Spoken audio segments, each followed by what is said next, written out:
சகோதரர்களே, பெரியோர்களே, தாய்மார்களே,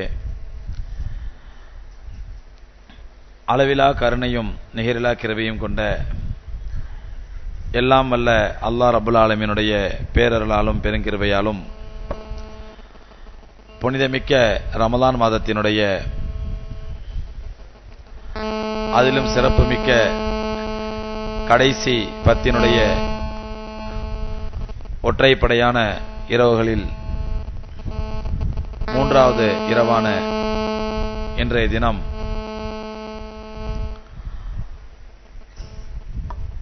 லைலத்துல் கத்ருடைய மகத்துவத்தையும் சிறப்பையும் அடைய வேண்டும், பெற வேண்டும் என்ற ஆர்வத்தோடும் ஆசையோடும் நாம் எல்லாம் இங்கே குழுமியிருக்கின்றோம். அல்லாஹ் சுப்ஹானஹு வ தஆலா 1000 மாதங்களை விட மேலான மகத்துவமிக்க லைலத்துல் கத்ருடைய பாக்கியத்தை நம் அனைவருக்கும் தந்தருள்வானாக என்ற துஆ செய்தவண்ணமாக இன்றைய உரையை ஆரம்பம் செய்கின்றேன். அன்புக்குரியவர்களே,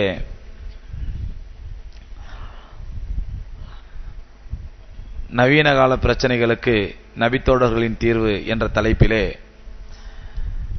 கடந்த 25 நாட்களாக ரமலானிலே நம்முடைய அன்றாட வாழ்க்கையில் ஏற்படக்கூடிய பிரச்சனைகளுக்கு சத்திய சஹாபாக்கள் எப்படிப்பட்ட ஒரு அற்புதமான தீர்வை நமக்கு தந்தார்கள்,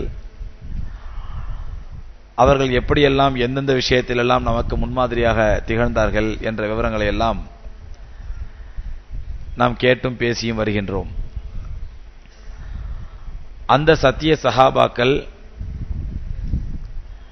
எல்லா விஷயங்களிலும் முன்மாதிரியாக நமக்கு இருந்ததை போன்று இன்னும் ஒரு முக்கியமான விஷயத்திலும் மிகச்சிறந்த முன்மாதிரியாக நமக்கெல்லாம் படிப்பினை தரக்கூடிய சிறந்த முன்மாதிரியாக சஹாபாக்கள் திகழ்ந்தார்கள். அருமை சகோதரர்களே, ஒரு மூமினிடத்தில் மட்டுமல்ல, ஒரு மனிதனிடத்தில் இருக்க வேண்டிய நற்குணங்களில் ஒன்று என்னவென்றால் சகாவத் என்று சொல்லக்கூடிய கொடைத்தன்மை. தன்னிடத்தில் இருப்பதை பிறருக்கு கொடுத்து உதவக்கூடிய அந்த வள்ளல் தன்மை. இதற்கு நேர் மாற்றமானதுதான் புகுல் என்று சொல்லக்கூடிய கஞ்சத்தன்மை. பெருமானார் ஸல்லல்லாஹு அலைஹி வஸல்லம் அவர்கள் சொன்னார்கள், ஒரு மூமினிடத்திலே ஈமானும் கஞ்சத்தனமும் ஒன்று சேராது. கஞ்சனாக இருப்பவன் அவன் மூமினாக இருக்க முடியாது என்று பெருமானார் ஸல்லல்லாஹு அலைஹி வஸல்லம் அவர்கள் சொன்னார்கள். அதே ரசூலுல்லாஹி ஸல்லல்லாஹு அலைஹி வஸல்லம் பல்வேறு காலகட்டங்களிலே அல்லாஹ்விடத்திலே தௌபா செய்திருக்கிறார்கள், யா அல்லாஹ் கஞ்சத்தனத்தை விட்டு என்னை பாதுகாப்பாயாக என்று ரசூலுல்லாஹி ஸல்லல்லாஹு அலைஹி வஸல்லம் பல கட்டங்களிலே துஆ செய்திருக்கிறார்கள். ஏனென்றால் கஞ்சத்தனம் என்பது ஒரு மூமினிடத்தில் இருக்கக்கூடாத குணம். சகாவத் என்று சொல்லக்கூடிய தானத்தன்மை, கொடைத்தன்மை, வள்ளல் தன்மை, இது ஒரு மூமினிடத்திலே இருக்க வேண்டிய சிறந்த குணம். இந்த குணத்தை சஹாபாக்கள் எப்படி உருவாக்கி கொண்டார்கள், கண்மணி நாயகம் ஸல்லல்லாஹு அலைஹி வஸல்லம் சஹாபாக்களுக்கு இந்த குணத்தை எப்படி உருவாக்கினார்கள் என்று நாம் பார்ப்பதற்கு முன்பாக, இன்று உலகத்திலேயே எத்தனையோ சமுதாயங்கள் இருக்கின்றன, எத்தனையோ கூட்டங்கள் இருக்கின்றன, எத்தனையோ மக்கள் இருக்கின்றார்கள். அந்த எல்லா மக்களிலும் உலகத்திலேயே ஒரு தலை சிறந்த தர்ம சிந்தனை கொண்ட ஒரு சமுதாயம் இருக்கிறது என்றால் அது அல்ஹம்துலில்லாஹ் இஸ்லாமிய சமுதாயம் மட்டும்தான். இது அல்லாஹ்வுடைய பெரிய கிருபை. நம்மிடத்தில் எத்தனையோ குறைகள் இருக்கலாம், நம்மிடத்தில் எத்தனையோ தவறுகள் இருக்கலாம், ஆனால் தர்ம சிந்தனை என்பது இருப்பது உலகத்திலேயே முஸ்லிம்களுக்கு மட்டும்தான் அதிகம். காரணம் என்னவென்றால், தர்மத்தை பற்றி, தர்மம் செய்வதை பற்றி, மற்றவர்கள் உதவி செய்வதை பற்றி, தானம் செய்வதை பற்றி, கொடை வழங்குவதை பற்றி அல்லாஹ் ரப்புல் ஆலமீன் தன்னுடைய திருமறையிலே வலியுறுத்தியதை போன்று உலகத்திலே எந்த மதமும் எந்த வேதம் வலியுறுத்தவில்லை. அதே போன்று அல்லாஹ்வுடைய தூதர் ஸல்லல்லாஹு அலைஹி வஸல்லம் எந்த அளவுக்கு தர்மத்தை பற்றியும் சதகா செய்வதை பற்றியும் செலவு செய்வதை பற்றியும் வலியுறுத்தினார்களோ அதே போன்று அல்லாஹ்வுடைய மார்க்கத்தை தவிர, அல்லாஹ்வுடைய தூதர் ஸல்லல்லாஹு அலைஹி வஸல்லம் தவிர உலகத்திலே வேறு எந்த அறிஞரும் எந்த தலைவரும் எந்த சீர்திருத்தவாதியும் தர்மத்தை பற்றி வலியுறுத்தவில்லை. அந்த அளவுக்கு அல்லாஹ்வும் அல்லாஹ்வுடைய தூதர் ஸல்லல்லாஹு அலைஹி வஸல்லம் சதகாவை பற்றி, தர்மத்தை பற்றி, தர்ம சிந்தனையை பற்றி வலியுறுத்தியதன் விளைவு இன்று அல்ஹம்துலில்லாஹ் இஸ்லாமிய சமுதாயம் உலகத்திலே ஒரு தலை சிறந்த தர்ம சிந்தனை உள்ள சமுதாயமாக திகழ்கின்றது. அதுல மாற்றுக்கிறதே கிடையாது. எப்படி சஹாபாக்கள் அந்த தர்ம சிந்தனை உருவாக்கி கொண்டார்கள். ஆனால் இன்று நாம் செய்யக்கூடிய தர்மம் அந்த சஹாபாக்கள் செய்த தர்மத்திற்கு ஏதாவது ஈடாக இருக்கின்றதா அல்லது அதை போன்று இருக்கிறதா என்று பார்ப்போமேனால், சஹாபாக்கள் செய்த தர்ம சம்பந்தமான சம்பவங்களை பார்க்கும் பொழுது சகோதரர்களே, நம்முடைய கற்பனையில் கூட நாம் சிந்தித்து பார்க்க முடியாது. சஹாபாக்கள் இப்படி இருந்திருப்பார்களா, இப்படியெல்லாம் தர்மம் செய்திருப்பார்களா, இப்படியெல்லாம் வாரி வழங்கியிருப்பார்களா, இப்படியெல்லாம் அல்லாஹ்வுடைய பாதையிலே செலவு செய்திருப்பார்களா என்று நம்மால் கற்பனை கூட செய்து பார்க்க முடியாது. அந்த அளவுக்கு சஹாபாக்கள் தர்ம சிந்தனை மிக்கவர்களாகவும் வாரி வழங்கும் நற்குணம் மிக்கவர்களாகவும் திகழ்ந்தார்கள். அதற்கு ஒரு சில சம்பவங்களை நாம் பார்ப்போமெனால், கண்மணி நாயகம் ஸல்லல்லாஹு அலைஹி வஸல்லம் சம்பவங்களை சொல்ல வேண்டியதில் எக்கச்சக்கமா கேள்விப்பட்டிருப்போம். ஆயிரக்கணக்கான லட்சக்கணக்கான சம்பவங்கள் இருக்கின்றன. பெருமானார் ஸல்லல்லாஹு அலைஹி வஸல்லம் எந்த அளவுக்கு தர்ம சிந்தனை உள்ளவர்களாக திகழ்ந்தார்கள் என்று. அந்த கண்மணி நாயகம் ஸல்லல்லாஹு அலைஹி வஸல்லம் அவர்களுடைய தர்ம சிந்தனை தான் சஹாபாக்களை அதுபோன்று தர்ம சிந்தனையாளர்களாக ஆக்கியது. பெருமானார் ஸல்லல்லாஹு அலைஹி வஸல்லம் உடைய கொடைத்தன்மை தான் சஹாபாக்களை கொடையாளர்களாக மாற்றியது. அதற்கு ஒரு உதாரணம் சொல்வதாக இருந்தால், ஹுனைன் யுத்தம். பெருமானார் ஸல்லல்லாஹு அலைஹி வஸல்லம் அவர்கள் மக்காவிலிருந்து தாயிஃபுக்கு சென்று ஹுனைன் யுத்தத்திலே ஈடுபடுகின்றார்கள். அந்த ஹுனைன் யுத்தத்திலே ஹவாஸின் என்று சொல்லக்கூடிய கோத்திரத்தார்கள் எல்லாருமே மிகப்பெரிய ஆட்டு மந்தைகளை வைத்திருந்த ஆடு மேய்ப்பாளர்கள். அவர்கள் தோற்கடிக்கப்பட்டதன் காரணமாக பெருங்கொண்ட ஆட்டு மந்தை முஸ்லிம்களுக்கும் பெருமானார் ஸல்லல்லாஹு அலைஹி வஸல்லம் கனிமத்து பொருளாக கிடைத்தது. எப்படி ஹைபர் யுத்தத்திலே பேரிச்சம்பழ தோட்டங்கள், பெரும் பெரும் பேரிச்சம்பழ தோட்டங்கள், பேரிச்சம்பழ பண்ணைகள் முஸ்லிம்களுக்கு கனிமத்து பொருளாக கிடைத்ததோ, அதே போன்ற ஹுனைன் யுத்தத்திலே பெரும் பெரும் ஆட்டு மந்தைகள் சஹாபாக்களுக்கு கனிமத்தாக கிடைத்தது.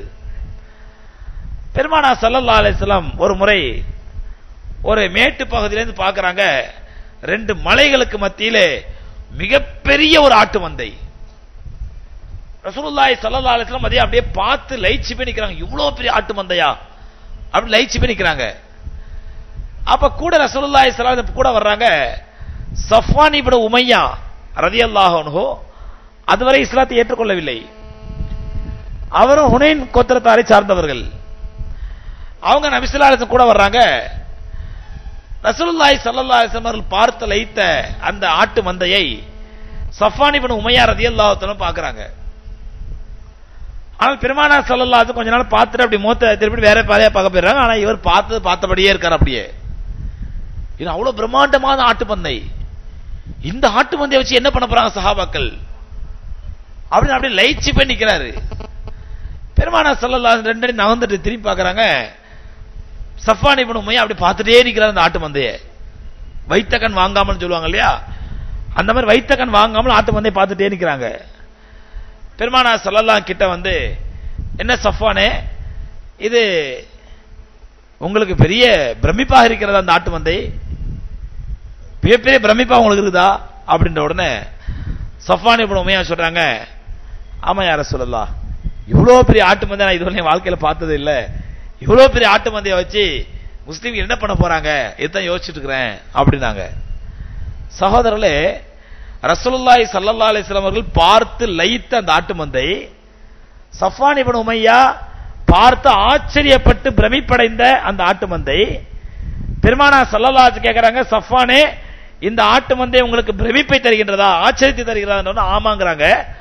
உடனே கண்மணி நாயகம் ஸல்லல்லாஹு அலைஹி வஸல்லம் அந்த ஆட்டு மந்தை நீங்க எடுத்துங்க அப்படின்றாங்க. பார்த்து பிரமிப்போடு நிக்கிறாங்க. நம்மளாதான் நமக்கு ஹார்ட் அட்டாக்கே வந்துடும் அந்த நேரத்தில். நம்மள யாருக்காவது ஒருத்தருக்கு அந்த மாதிரி ஒரு ஆட்டு மந்தை கொடுத்திருந்தா ஹார்ட் அட்டாக்கே வந்திருக்கும். ரசூலுல்லாஹி ஸல்லல்லாஹு அலைஹி வஸல்லம் சாதாரணமா சொன்னாங்க, ரொம்ப பிரமிப்பா இருக்குதா உங்களுக்கு? ஆமா, அந்த ஆட்டை வந்து நீங்க எடுத்துங்க. யார் சொல்ல என்ன சொல்றீங்க? உங்களுக்கு தான் சொல்றேன், எடுத்துங்க.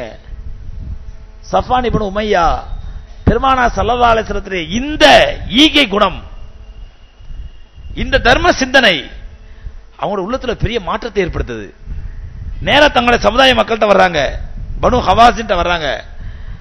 வந்து சொல்றாங்க, மக்களே, மா தாபத் நஃப்ஸு அஹதின் பிமிஸ்லி ஹாதா இல்லா நஃப்ஸு நபியின். இந்த மாதிரி ஒரு பிரம்மாண்டமான ஒரு ஆட்டு மந்தையை சர்வ சாதாரணமா நீ எடுத்துக்கன்னு சொல்லி ஒருத்தர் சொல்றாருன்னு சொன்னா, இந்த தர்ம சிந்தனை ஒரு நபியை தவிர யாருக்கும் வராது. சாதாரண மனிதருக்கு இந்த ஈகை குணம் வராது, சாதாரண மனிதருக்கு இந்த தர்ம சிந்தனை வராது. இவ்வளவு பிரம்மாண்டமான ஆட்டு மந்தையை பார்த்து இது உங்களுக்கு பிரமிப்பா இருக்குதா? ஆமா, நீங்க எடுத்துங்க அப்படின்னு சொன்னாங்கன்னா, இந்த சிந்தனை நபியை தவிர யாருக்குமே வராது அப்படின்னு சொல்லிட்டு தன்னுடைய மக்கள்கிட்ட போய் சொல்லி, இதுவே அவர்கள் அல்லாஹ்வுடைய தூதர் என்பதற்கு மிக பிரம்மாண்டமான அடையாளம் சொல்லி அவர்களும் இஸ்லாத்தை ஏற்று ஒட்டுமொத்த அந்த தாயிஃபாசிலும் இஸ்லாத்தை ஏற்றுக்கொள்வதற்கு காரணமா இருக்கிறார்கள். ரசூலுல்லாஹி ஸல்லல்லாஹு அலைஹி வஸல்லம் ஒரு ஈகை குணம் ஒரு சமுதாயத்திற்கே ஹிதாயத்து கிடைத்தது. இப்படி ஏராளமான சம்பவங்களை பெருமானார் ஸல்லல்லாஹு அலைஹி வஸல்லம் ஈகை குணத்துக்கு ஆதாரமா சொல்லலாம். அதே மாதிரி ரசூலுல்லாஹி ஸல்லல்லாஹு அலைஹி வஸல்லம் பயின்ற சஹாபாக்கள் ஹஜ்ரத் அபூ பக்கர் சித்திக் ரலியல்லாஹு தஆலா அன்ஹு பெருமானார் ஸல்லல்லாஹு அலைஹி வஸல்லம் ஹிஜ்ரத்துக்கு புறப்பட்ட பொழுது அபூ பக்கர் சித்திக் ரலியல்லாஹு தஆலா ரசூலுல்லாஹி ஸல்லல்லாஹு அலைஹி வஸல்லம் அவர்களோடு சேர்ந்து அவங்களும் புறப்படுறாங்க. புறப்படும் போது நேரா வீட்டுக்குள்ள போறாங்க. வீட்டுக்குள்ள போய் ஒரு 6000 திர்ஹம், வீட்டுல மொத்த பணம் அதுதான் 6000 திர்ஹம் வீட்டுல இருந்துச்சு. அந்த மொத்த பணத்தையும் எடுத்து ஒரு மூட்டை கட்டி கையில வச்சுக்கிறாங்க. ஏன்னா ரசூலுல்லாஹி ஸல்லல்லாஹு அலைஹி வஸல்லம் போறோம், எதுக்கும் செலவுக்கு தேவைப்படும் அப்படின்னு எடுத்து கிளம்புறாங்க. அப்ப வீட்டுல அன்னை அஸ்மா ரலியல்லாஹு தஆலா அன்ஹா இருக்கிறாங்க. அபூபக்கர் சித்திக் ரலியல்லாஹு அன்ஹுடைய மூத்த மகள். அன்னை ஆயிஷா ரலியல்லாஹு தஆலா அன்ஹா ரொம்ப சின்ன பிள்ளை. அபூபக்கர் ரலியல்லாஹு தஆலாவுடைய தந்தை அபு குஹாஃபா அவங்க இருக்கிறாங்க. அதுவரை இஸ்லாத்தை ஏற்றுக்கொள்ளவில்லை. அபு குஹாஃபாக்கு கண்ணு தெரியாது. பின்னாடி தான் ஃபத்ஹே மக்கா என்பது அபு குஹாஃபா இஸ்லாத்தை ஏத்துக்கிறாங்க. அந்த அபு குஹாஃபா ரலியல்லாஹு தஆலா கண்ணு தெரியாது. அப்போ அபூபக்கர் சித்திக் ரலியல்லாஹு அந்த இருக்கிற தங்க இது திரகத்தை எல்லாம், வெள்ளி திரகத்தை எல்லாம் எண்ணி பையில போடுறது இவன் காதல விழுது. அபு குஹாஃபாவுடைய காதல விழுது. விழுந்த உடனே அபு குஹாஃபா அபூபக்கர் சித்திக் ரலியல்லாஹு புறப்பட்டு போயிடுறாங்க ஹிஜ்ரத் செய்யறதுக்காக நபி ஸல்லல்லாஹு அலைஹி வஸல்லம் சேர்ந்து. அபு குஹாஃபா தன்னுடைய பேத்தி அஸ்மா ரலியல்லாஹு தஆலா கிட்ட வர்றாங்க. வந்து எல்லாத்தையும் மொத்தமா சுருட்டிட்டு போயிட்டானா, எல்லாத்தையும் மொத்தமா சுருட்டிட்டு போயிட்டானா, வீட்டுல நமக்கு செலவுக்கு என்ன பண்றது? எல்லாத்தையும் முகமது செலவழிக்க போயிட்டான், நம்ம என்ன பண்றது அப்படிங்கிறாரு அபு குஹாஃபா. அப்ப அன்னை அஸ்மா ரலியல்லாஹு தஆலா என்ன பண்றாங்க, வீட்டுல கிடந்த அந்த அந்த ஓட்டாங்கின்னு சொல்லுவாங்கல்ல ஊர்கள்ல, இந்த கல்லு ரவுண்டா கல்லை தேய்ச்சி வச்சிருப்பாங்க. அந்த ஓட்டாங்கின்னு சொல்லக்கூடிய அந்த மண் கல்லை, அந்த மண் ஓட்டை ஒரு பையில போட்டு அது துணியை வச்சு மூடி, இல்ல தாதா இங்க பாருங்க நிறைய விட்டுட்டு போயிருக்காங்க, வேணா கை வச்சு பாருங்க அப்படின்னு கையை வச்சு காட்டுறாங்க. அப்படியா, அப்ப நிறைய இருக்குது. அவர் கண்ணு தெரியாது. கை வச்சு பார்த்து நினைச்சுக்கிறாரு, ஓஹோ வெள்ளி திருகம் தான் விட்டு போயிருக்காங்க, வச்சுட்டு போயிருக்காங்க வீட்டுல சொல்லிட்டு, அப்படியா பரவாயில்ல, அப்படின்னா பரவாயில்ல அப்படின்னு அந்த தசல்லி ஆறாங்க. அஸ்மா ரலியல்லாஹு தஆலா பிற்காலத்தில் இந்த சம்பவத்தை சொல்லும்போது சொல்றாங்க, அபூபக்கர் சித்திக் ரலியல்லாஹு தஆலா தங்கள் வீட்டில் இருந்த மொத்த பொருளையுமே அல்லாஹ்வுடைய பாதையில் செலவழிப்பதற்காக எடுத்துட்டு போயிட்டாங்க. வீட்டுல ஒண்ணுமே கிடையாது. ஆனால் என்னுடைய வயசான அந்த தாத்தாவினுடைய மனது வேதனைப்படக்கூடாது, அவங்களை தசல்லி பண்ணுங்கிறதுக்காண்டி நான் இப்படிப்பட்ட ஒரு காரியம் செஞ்சேன் அப்படின்னு அன்னை அஸ்மா ரலியல்லாஹு தஆலா சொல்றாங்க. அந்த அளவுக்கு சஹாபாக்கள் பெருமானார் ஸல்லல்லாஹு அலைஹி வஸல்லம் அவர்களுடைய திருப்திக்காகவும் அல்லாஹ்வுடைய திருப்திக்காகவும் செலவழிப்பதை மிகப்பெரிய பாக்கியமாக கருதினார்கள். அதற்கென்று எந்த விதமான ஒரு எல்லையோ நிபந்தனையோ வரையறையோ எதையுமே சஹாபாக்கள் மறுக்கவில்லை. இவ்வளவுதான் செலவழிக்கணும், இவ்வளவுதான் எடுத்து கொடுக்கணும், இவ்வளவுதான் அல்லாஹ்வுடைய பாதையில் செய்யணும், கணக்கு பார்ப்பதில்லை. என்ன இருந்ததோ அதை அப்படியே அல்லாஹ்வுடைய பாதையில் சதகா செய்தார்கள், தர்மம் செய்தார்கள். ஒரு முறை தபூக் யுத்தம், கடுமையான கஷ்டமான யுத்தம், எந்த விதமான ஏற்பாடும் சஹாபாக்கிட்ட இல்ல. அந்த தபூக் யுத்தத்தின் பொழுது பெருமானார் ஸல்லல்லாஹு அலைஹி வஸல்லம் சஹாபாக்களை பார்த்து கேட்கறாங்க, இந்த மாதிரி கடுமையான கஷ்டமான சூழ்நிலை, வறுமையான சூழ்நிலை, தபூக் யுத்தத்திற்காக மக்கள் புறப்பட வேண்டியிருக்குது, அதற்காண்டி வாகனங்கள் வாங்கணும், ஆயுதங்கள் வாங்கணும், நிறைய செலவு இருக்குது, அல்லாஹ்வுடைய பாதையிலே தபூக் யுத்தத்திற்காக தர்மம் செய்பவர் யார் அப்படின்னு கேட்ட உடனே ஹதரத் உஸ்மான் ரலியல்லாஹு அன்ஹு எழுந்தாங்க. எழுந்திருச்சு, யார சொல்லலாம், என்னுடைய 100 ஒட்டகங்கள் ஷாம் தேசத்திலிருந்து வியாபார பொருள்களோடு வந்து கொண்டிருக்கின்றன. அத்தனை வியாபார பொருள்னா அதுல தங்கம் இருக்கும், வெள்ளி இருக்கும், எல்லா விதமான மதிப்புமிக்க பொருட்கள் இருக்கும். அத்தனை வியாபார பொருட்களோடு என்னுடைய 100 ஒட்டகத்தை அல்லாஹ்வுக்காக சதகா செய்து விட்டேன் அப்படின்ட்டாங்க. நபி ஸல்லல்லாஹு அலைஹி வஸல்லம் ஹஜ்ரத் அபூபக்கர் சித்திக் ரலியல்லாஹு உஸ்மான் ரலியல்லாஹு அன்ஹு, இது உஸ்மான் ரலியல்லாஹு அன்ஹு ரசூலுல்லாஹி ஸல்லல்லாஹு மருமகன் உஸ்மான் ரலியல்லாஹு அன்ஹு, தன்னுடைய மருமகனுடைய இந்த ஈகை குணத்தை பார்த்து நபி ஸல்லல்லாஹு அலைஹி வஸல்லம் அவங்களுக்கு துஆ செஞ்சுட்டு, சரி வேற யார் இருக்காங்க, வேற யார் இதுக்காண்டி சதகா செய்றாங்க அப்படின உடனே கொஞ்ச நேரத்தில் உஸ்மான் ரலியல்லாஹு மறுபடியும் எழுந்தாங்க. யா ரசூலல்லாஹ், மீண்டும் இன்னொரு 100 ஒட்டகம் வியாபார பொருளோடு அல்லாஹ்வுடைய பேர்ல சதகா பண்றேன் அப்படினாங்க. நபி ஸல்லல்லாஹு அலைஹி வஸல்லம் மீண்டும் அவங்களுக்கு துஆ செஞ்சாங்க. செஞ்சுட்டு மறுபடியும் சஹாபாக்கள் கேட்டுட்டாங்க, வேற யார் இருக்கீங்களா, அல்லாஹ்வுடைய பேர்ல சதகா பண்றதுக்கு தர்மம் பண்றதுக்கு அல்லாஹ்வுடைய தீனுக்கு தேவைப்படுது, யாராவது இருக்கீங்களான உடனே மீண்டும் ஹஜ்ரத் உஸ்மான் ரலியல்லாஹு அன்ஹு நினைச்சாங்க, யா ரசூலல்லாஹ் இன்னொரு 100 ஒட்டகம் தருகின்றேன். ஒரே நேரத்திலே 300 ஒட்டகங்கள் வியாபார பொருட்களோடு தர்மம் செய்தார்கள் என்றால், இன்னைக்கு சாதாரணமா கணக்கு பண்ணி பார்த்தால் சகோதரர்களே, நான் உட்கார்ந்து அப்படி கணக்கு பண்ணி பார்த்தேன், ஒரு ஒட்டகம் எவ்வளவு வருது இன்னைக்கு காலத்துப்படி 300 ஒட்டகம், ஒரு ஒட்டகம் சுமக்கக்கூடிய அளவுக்கு வியாபார பொருள் என்றால் நடுத்தனையா இவ்வளவு இருக்க வாய்ப்பு இருக்குது என்று கணக்கு போட்டு பார்த்தால் 300 ஒட்டகம் சகோதரர்களே சுமார் 3 கோடி ரூபாய் வருது. 3 கோடி ரூபாய். உலகத்திலே எந்த தர்ம சிந்தனையாளர் உலகத்திலே உண்டா? இதுவரை ஹஜ்ரத் உஸ்மான் ரலியல்லாஹு தஆலாவுடைய ரெக்கார்டை பிரேக் பண்ணக்கூடிய அளவுக்கு உலகத்தில் எந்த மனிதனாவது உண்டா? ஒரே நேரத்திலே ஒரே சபையிலே 3 கோடி ரூபாய் சதகா செய்தார் என்று. ஒரே நேரத்திலே ஒரே சபையிலே நல்ல காரியத்திற்காக 3 கோடி ரூபாய் கொடுத்த யாராவது உலகத்தில் உண்டா? ஹஜ்ரத் உஸ்மான் ரலியல்லாஹு தஆலா அன்ஹு அவ்வளவு பெரிய கனியாக செல்வ சீமானாக திகழ்ந்தார்கள். அதே நேரத்தில் ஈகை குணம் மிக்கவர்களாக அல்லாஹ் ரப்பல் ஆலமீன் அவர்களை ஆக்கினான். அல்லாஹ்வுடைய பெருமானார் அல்லாஹ்வுடைய தூதர் ஸல்லல்லாஹு அலைஹி வஸல்லம் அவர்கள் சொல்லிவிட்டார்கள் என்றால் அதற்கு மாற்று கருத்தே கிடையாது என்ற அடிப்படையில் வாரி வழங்கினார்கள். பெருமானார் ஸல்லல்லாஹு அலைஹி வஸல்லம் உஸ்மான் ரலியல்லாஹு அன்ஹு இந்த ஈகை குணத்தை பார்த்துட்டு சொன்னாங்க, மா வர்ர உஸ்மான பாதர் ஹாதல் யௌம், உஸ்மானே நீங்கள் செய்த இந்த காரியத்தின் காரணமாக இனிமேல் இந்த நாளைக்கு பிறகு உங்களுக்கு எந்த தீங்குமே கிடையாது, இனிமேல் உங்களுக்கு எந்த தீங்குமே கிடையாது, அவ்வளோ பெரிய காரியத்தை நீங்க செஞ்சிட்டீங்க என்று பெருமானார் ஸல்லல்லாஹு அலைஹி வஸல்லம் அவர்கள் உஸ்மான் ரலியல்லாஹு தஆலா அன்ஹு பாராட்டுகின்றார்கள். அதே தபூக் யுத்தத்திற்கு 3 ஒட்டகம் நிறைய பெருமானார் ஸல்லல்லாஹு அலைஹி வஸல்லம் முன்னாடியே 300 ஒட்டகம் நிறைய உஸ்மான் எல்லாம் வாரி வழங்கிட்டாங்க. கொஞ்ச நாள் போச்சு, மீண்டும் தேவைப்படுச்சு அல்லாஹ்வுடைய மார்க்கத்துக்கு. உடனே பெருமானார் ஸல்லல்லாஹு அலைஹி வஸல்லம் தன்னுடைய தூதர் ஒருத்தரை தன்னுடைய மருமகன் உஸ்மான் ரலியல்லாஹு அன்ஹு அனுப்புறாங்க. அனுப்பி அல்லாஹ்வுடைய பாதையில தீனுக்கு தேவைப்படுது, இன்னும் ஏதாவது தாங்க அப்படின்னு சொல்லி. நாமளா இருந்தா அனுப்புறதுக்கே கூச்சப்படுவோம், அப்படிதானங்க? நம்மளா இருந்தா எவ்வளவு கொடுத்துட்டாரு, திரும்ப கேட்கறது ஒரு வரையறை இல்லையா, திரும்ப திரும்ப கேட்டு சடைஞ்சிடக்கூடாது அவரு அப்படின்னு நாம யோசிப்போம். கண்மணி நாயகம் ஸல்லல்லாஹு அலைஹி வஸல்லம் அதை பத்தி யோசிக்கவே இல்லை. ரசூலுல்லாஹி ஸல்லல்லாஹு அலைஹி வஸல்லம்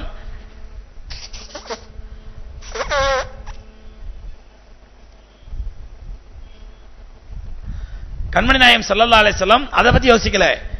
தன்னுடைய மருமகன் 300 ஒட்டகம் நிறைய கொடுத்துட்டாங்களே, மீண்டும் மீண்டும் நம்ம அவங்களை தொந்தரவுப்படுத்துறமே யோசிக்கல. ஒரு ஆள் அனுப்புனாங்க. இப்போ உஸ்மான்கிட்ட போய் நான் கேட்டேன், கேளுங்க அல்லாஹ்வுடைய மார்க்கத்துக்கு தேவைப்படுது, ஏதாவது தர சொல்லுங்க அப்படின்னு சொல்லி. உஸ்மான் ரலியல்லாஹு தஆலா அன்ஹு அந்த வந்த மனிதரிடத்திலே 10,000 தீனார்கள், 10,000 தங்க காசு, 10,000 ரூபாய் இல்ல, 10,000 ரூபாய் இல்ல, 10,000 தீனார்கள், 10,000 தீனார்களை அள்ளி கொடுத்து அனுப்புனாங்க. அந்த வாங்கிட்டு வந்த சஹாபி பெருமானார் ஸல்லல்லாஹு அலைஹி வஸல்லம் முன்னாடி தீனாரை வைக்கிறாங்க.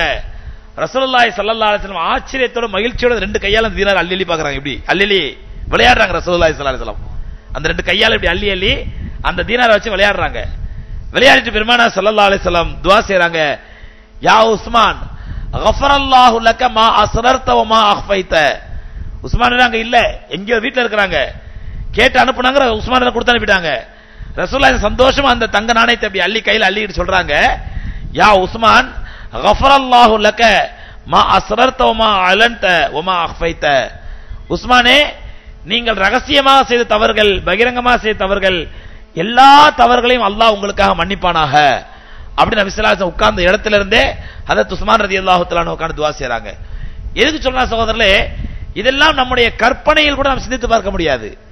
இப்படி இருந்த இடத்துல, நடந்த இடத்துல இப்படி வாரி வழங்கினார்கள் என்றால், இப்ப நாம நினைக்கலாம் ஒருத்தர் ஒரு லட்சாதிபதி ஒரு 10 லட்சம் ரூபாய்க்கு அதிபதியா இருக்கிறாரு. அந்த 10 லட்சம் ரூபாய்க்கு அதிபதியா இருக்கக்கூடிய ஒரு மனிதர் ஒரு 10,000 ரூபாய் சதகா பண்றது பெரிய விஷயம் கிடையாது.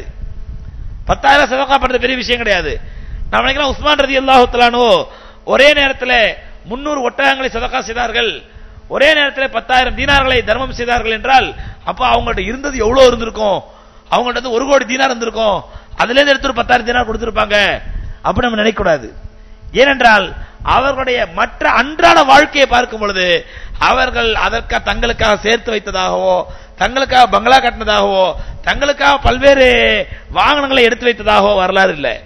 அவர்களுடைய வாழ்க்கையிலே சாதாரண எளிமையான வாழ்க்கை தான் வந்திருக்கிறாங்க. இருப்பதை அள்ளி கொடுத்திருக்கிறார்கள். சேமிச்சது போக இல்லை.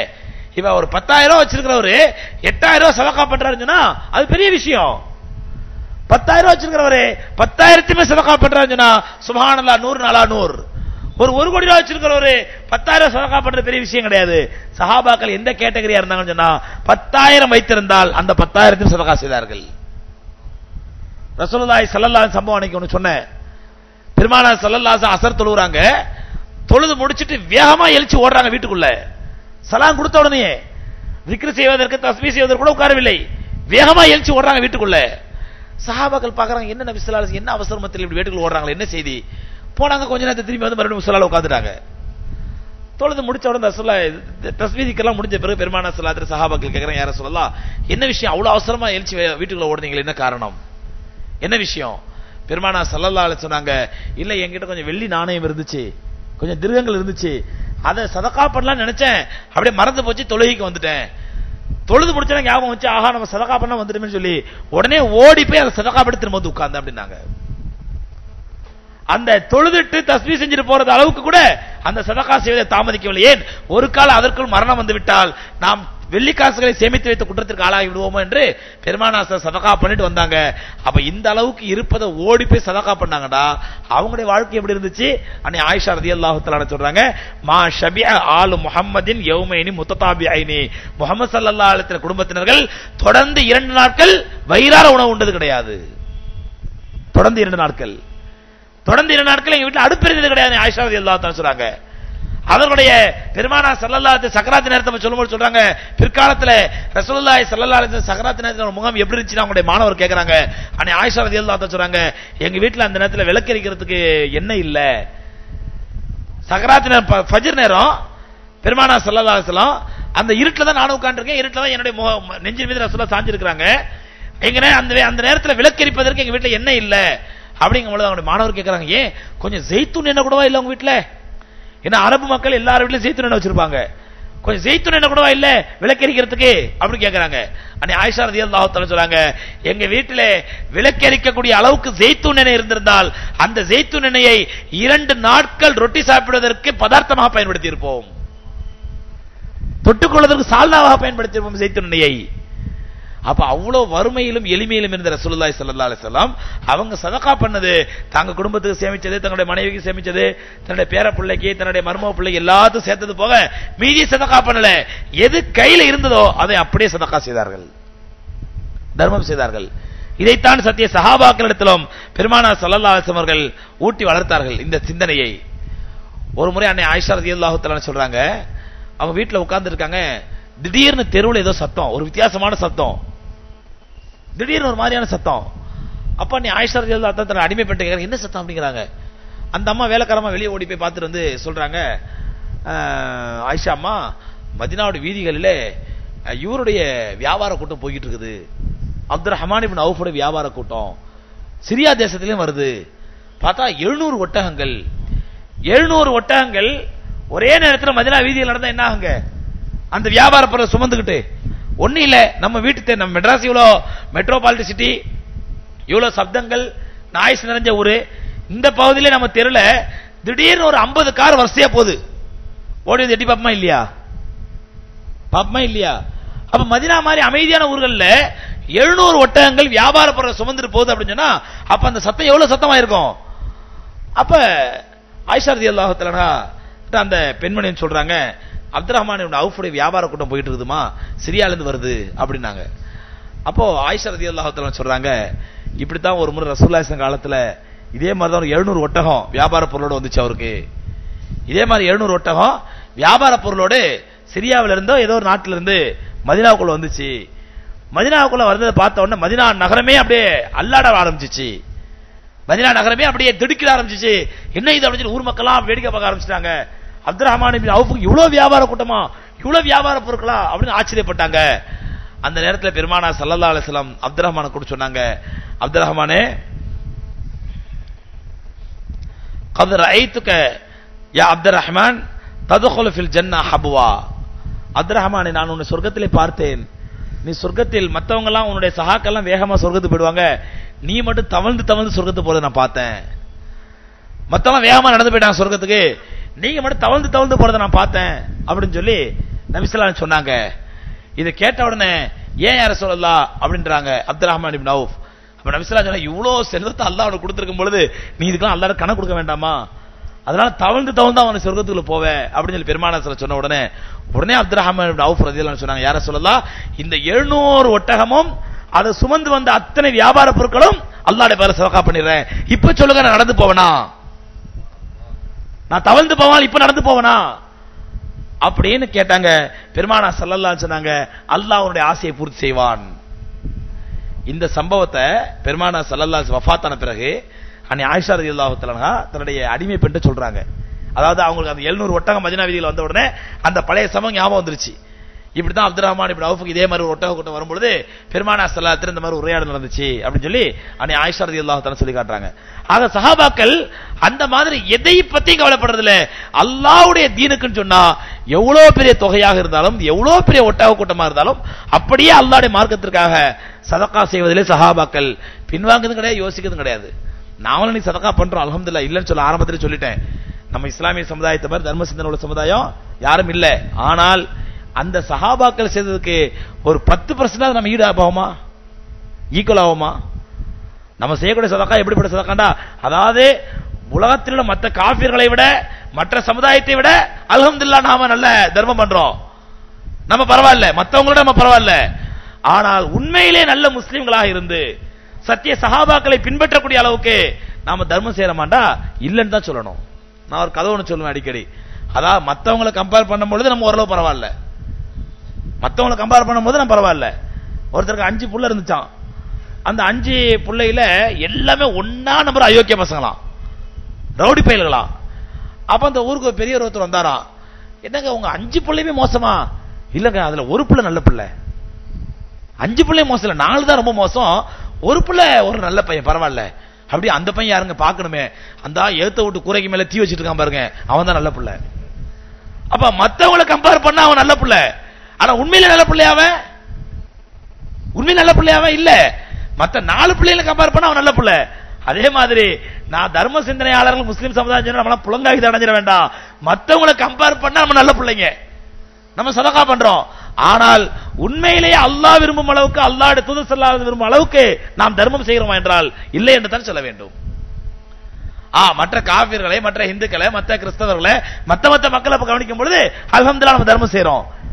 ஆனால் உண்மையிலே நல்லவர்கள் தர்மம் செய்கிறோமா, அல்லாஹ்வும் தூதர் ஸல்லல்லாஹு அலைஹி வஸல்லம் விரும்பக்கூடிய அளவுக்கு தர்மம் செய்கிறோமாண்டா இல்லன்னு தான் சொல்லணும். ஆகவே கண்ணியத்திற்குரியவர்களே, நாம இந்த மாதிரி நேரத்தில் இல்லா ஹஸரத் நபி ஸல்லல்லாஹு அலைஹி வஸல்லம் சாத் இப்னு முஆத் ரலியல்லாஹு அன்ஹு சொன்னாங்களே, நீங்க 3ல 1 மட்டும் சதகா பண்ணுங்க, நீங்க உங்களுடைய பிள்ளைகளை பிச்சைக்காரர்களாக விட்டு செல்வதை விட அவர்களை பணக்காரர்களாக விட்டு செல்வது சிறந்தன்னு சொன்னாங்க இல்லையா? அதனால நம்ம அதனால பார்க்கணுமா இல்லையா? அது ஒரு சம்பவம், அது ஒரு சம்பவம். சாத் இப்னு முஆத் ரலியல்லாஹு அன்ஹு ரசூலுல்லாஹ் சொன்னது, அதாவது சாத் ரலியல்லாஹு தஆலா சக்கராத்துல இருக்கிறாங்க, நபி ஸல்லல்லாஹு அலைஹி வஸல்லம் அவங்க நலம் விசாரிக்க வர்றாங்க. வரும்போது சாத் ரலியல்லாஹு அன்ஹு சொன்னாங்க, யா ரசூலல்லாஹ், எனக்கு இருக்கக்கூடிய எல்லா சொத்தையும் அல்லாஹ்வுடைய பேர்ல சதகா பண்ணிடுறேன் அப்படிங்கும்போது நபி ஸல்லல்லாஹு அலைஹி வஸல்லம் இல்ல, இது ரொம்ப அதிகம், அப்படி செய்யாதீங்க அப்படிங்கிறாங்க. அப்ப நான் பாதி சதகா பண்ணிட்டுமா அப்படிங்கிறாங்க. அப்போ ரசூலுல்லாஹ் சொன்னாங்க, இல்ல பாதியே பண்ணாதீங்க அப்படின்னா. சரி, அப்ப 3ல 1 பண்ணிட்டுமா அப்படின்றாங்க. சரி, ஓகே, 3ல 1 பண்ணுங்க அப்படின்னு சொல்லிட்டு சொல்றாங்க. நீங்க எதுக்காண்டி நான் 3ல 1 சதகா பண்ணுன்னு சொல்றேன்னு சொன்னா, உங்களுடைய வம்சத்தாரை பிற்காலத்தில் பிச்சை எடுப்பவர்களாக விட்டு செல்வதை விட அவர்களை வசதியானவர்களாக விட்டு செல்வது சிறந்தது நபி ஸல்லல்லாஹு அலைஹி சொன்னாங்க. இந்த ஒரு ஹதீஸை நம்ம வச்சுக்கிட்டு பாத்தீங்களா ரசூலுல்லாஹ்வே நம்ம பிள்ளைகளுக்கு சேர்த்து வைக்க தான் சொல்லியிருக்காங்க. நபி ஸல்லல்லாஹு அலைஹி நம்ம பிள்ளைகளுக்கு சேர்த்து, தனக்கு போகத்தான் தானம் தர்மமோ நம்ம ஒரு பழமொழி வச்சிருப்போம். நம்ம ஒரு பழமொழி வேத மந்திரம், அது தனக்கு போகத்தான் தானம் தர்மமோ. அதனால நம்ம எடுத்தது போக ஒதுக்குனது போக நம்ம சேர்த்து வச்சது போக தர்மம் பண்ண பத்தாதா அப்படின்னு கேட்போம். இது சாத் இப்னு முஆத் ரலியல்லாஹு அன்ஹு ரசூலுல்லாஹி ஸல்லல்லாஹு அலைஹி வஸல்லம் ஒரு சம்பவம். அது எப்ப நடக்குது சம்பவம்? சாத் ரலியல்லாஹு அன்ஹு தங்களுடைய வாழ்க்கையில சதகா செய்யாமல், தர்மம் செய்யாமல் சக்கராத்து நேரத்தில் சதகா செஞ்சு நினைச்சாங்க. அதனால சொன்னாங்க, உங்களுக்கு மௌத் வரப்போகுது, இனிமேல் இந்த பணம் உங்களுக்கு சொந்தமானது அல்ல, உங்களுடைய வாரிசுகளுக்கு சொந்தம். அதனால உங்க இஷ்ட தர்மம் பண்றது முறை இல்ல என்பதை தான் பெருமானார் உணர்த்தினாங்க. தவிர சாத் ரலியல்லாஹு அன்ஹு நல்ல திடகாத்திரமா இருக்கும் பொழுது, நல்ல ஆரோக்கியமா இருக்கும் பொழுது வந்து தர்மம் செய்ய நினைச்சாங்க, அதை ரசூலுல்லாஹ் தடுத்துட்டாங்க அப்படின்னு வரலாறு கிடையாது. இப்படி சஹாபாக்கள் வாரி வாரி வழங்க. ஏன் தன்னுடைய மருமகன் உஸ்மான் ரலியல்லாஹு அன்ஹு ரசூலுல்லாஹ் சொல்லிக்கலாமே, உஸ்மானே ரொம்ப ஓவரா தர்மம் பண்றீங்க, கொஞ்சம் அட்ஜஸ்ட் பண்ணிக்கங்க, பாத்துக்கங்க, ரசூலுல்லாஹ் சொல்லிருக்கலாமே. வேற யாரும் தன்னுடைய மருமகன் 2 மகளை கல்யாணம் பண்ணி கொடுத்தாங்க. சொன்னாங்க, முதல்ல ருக்கையா ரலியல்லாஹு அன்ஹா வஃபாத், உம்மு குல்சூம் ரலியல்லாஹு வஃபாத் ஆன உடனே ருக்கையாவை கட்டி கொடுக்குறாங்க. ருக்கையா ரலியல்லாஹு அன்ஹா வஃபாத் ஆன உடனே நபி ஸல்லல்லாஹு அலைஹி சொன்னாங்க, அல்லாஹ் எனக்கு 100 பெண் மக்களை கொடுத்திருந்தால் அந்த 100 பெண் மக்களையும் ஒருத்தர் பின் ஒருத்தராக உஸ்மானுக்கு கட்டி கொடுத்திருப்பேன் அப்படின்னாங்க. அவ்வளவு சிறந்த மருமகன் எனக்கு.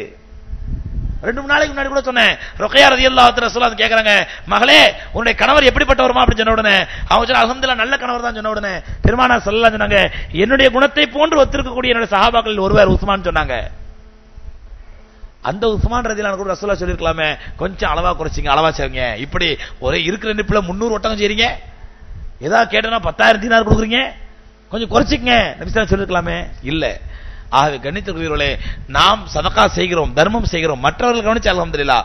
ஆனால் அல்லாஹ் சொன்ன விதத்தில், அல்லாஹ்வுடைய ஹபீப் ஸல்லல்லாஹு அலைஹி சொன்ன அளவுக்கு நாம் தர்மம் செய்கிறோமா சதகா செய்கிறோமா என்றால் இல்லை என்று தான் சொல்ல வேண்டும்.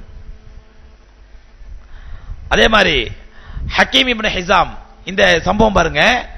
சஹாபாக்கள் அவர்களுடைய விஷயத்தில் எப்படி இருந்தார்கள்? ரொம்ப டாம்பிகமா ஒரு பெரிய மாளிகையில உட்கார்ந்துக்கிட்டு, பெரிய பங்களால உட்கார்ந்துக்கிட்டு, அங்க ஒரு 10-15 காரை வச்சுக்கிட்டு, 20-30 வேலைக்காரங்களை வச்சுக்கிட்டு, 4-5 ஃபேக்டரியை வச்சுக்கிட்டு ஒருத்தர் ஒரு 1 லட்சம் 2 லட்சம் சதகா பண்றாருன்னா அது பெரிய விஷயமே இல்ல. இங்க ஹக்கீம் இப்னு ஹிஸாம் ரலியல்லாஹு அன்ஹு சம்பவத்தை பாருங்க. ஹக்கீம் இப்னு ஹிஸாம் ரலியல்லாஹு அன்ஹு மதீனா ஃபுல்லா எப்படி ஃபேமஸ் அப்படின்னு சொன்னா, யாராவது அல்லாஹ்வுடைய பாதையில ஜிஹாதுக்கு போறண்டா அவருக்கு வாரி வழங்குவாங்க. ஒட்டகம் இல்லையா அந்த புடி ஒட்டகம், குதிரை இல்லையா அந்த புடி குதிரை, ஆயுதம் இல்லையா அந்த புடி ஆயுதம், அப்படி வாரி வழங்குவாங்க ஹக்கீம் இப்னு ஹிஸாம் ரலியல்லாஹு தஆலா அன்ஹு. ஒரு முறை 2 காட்டரபிகள் மதீனாவுக்கு வர்றாங்க.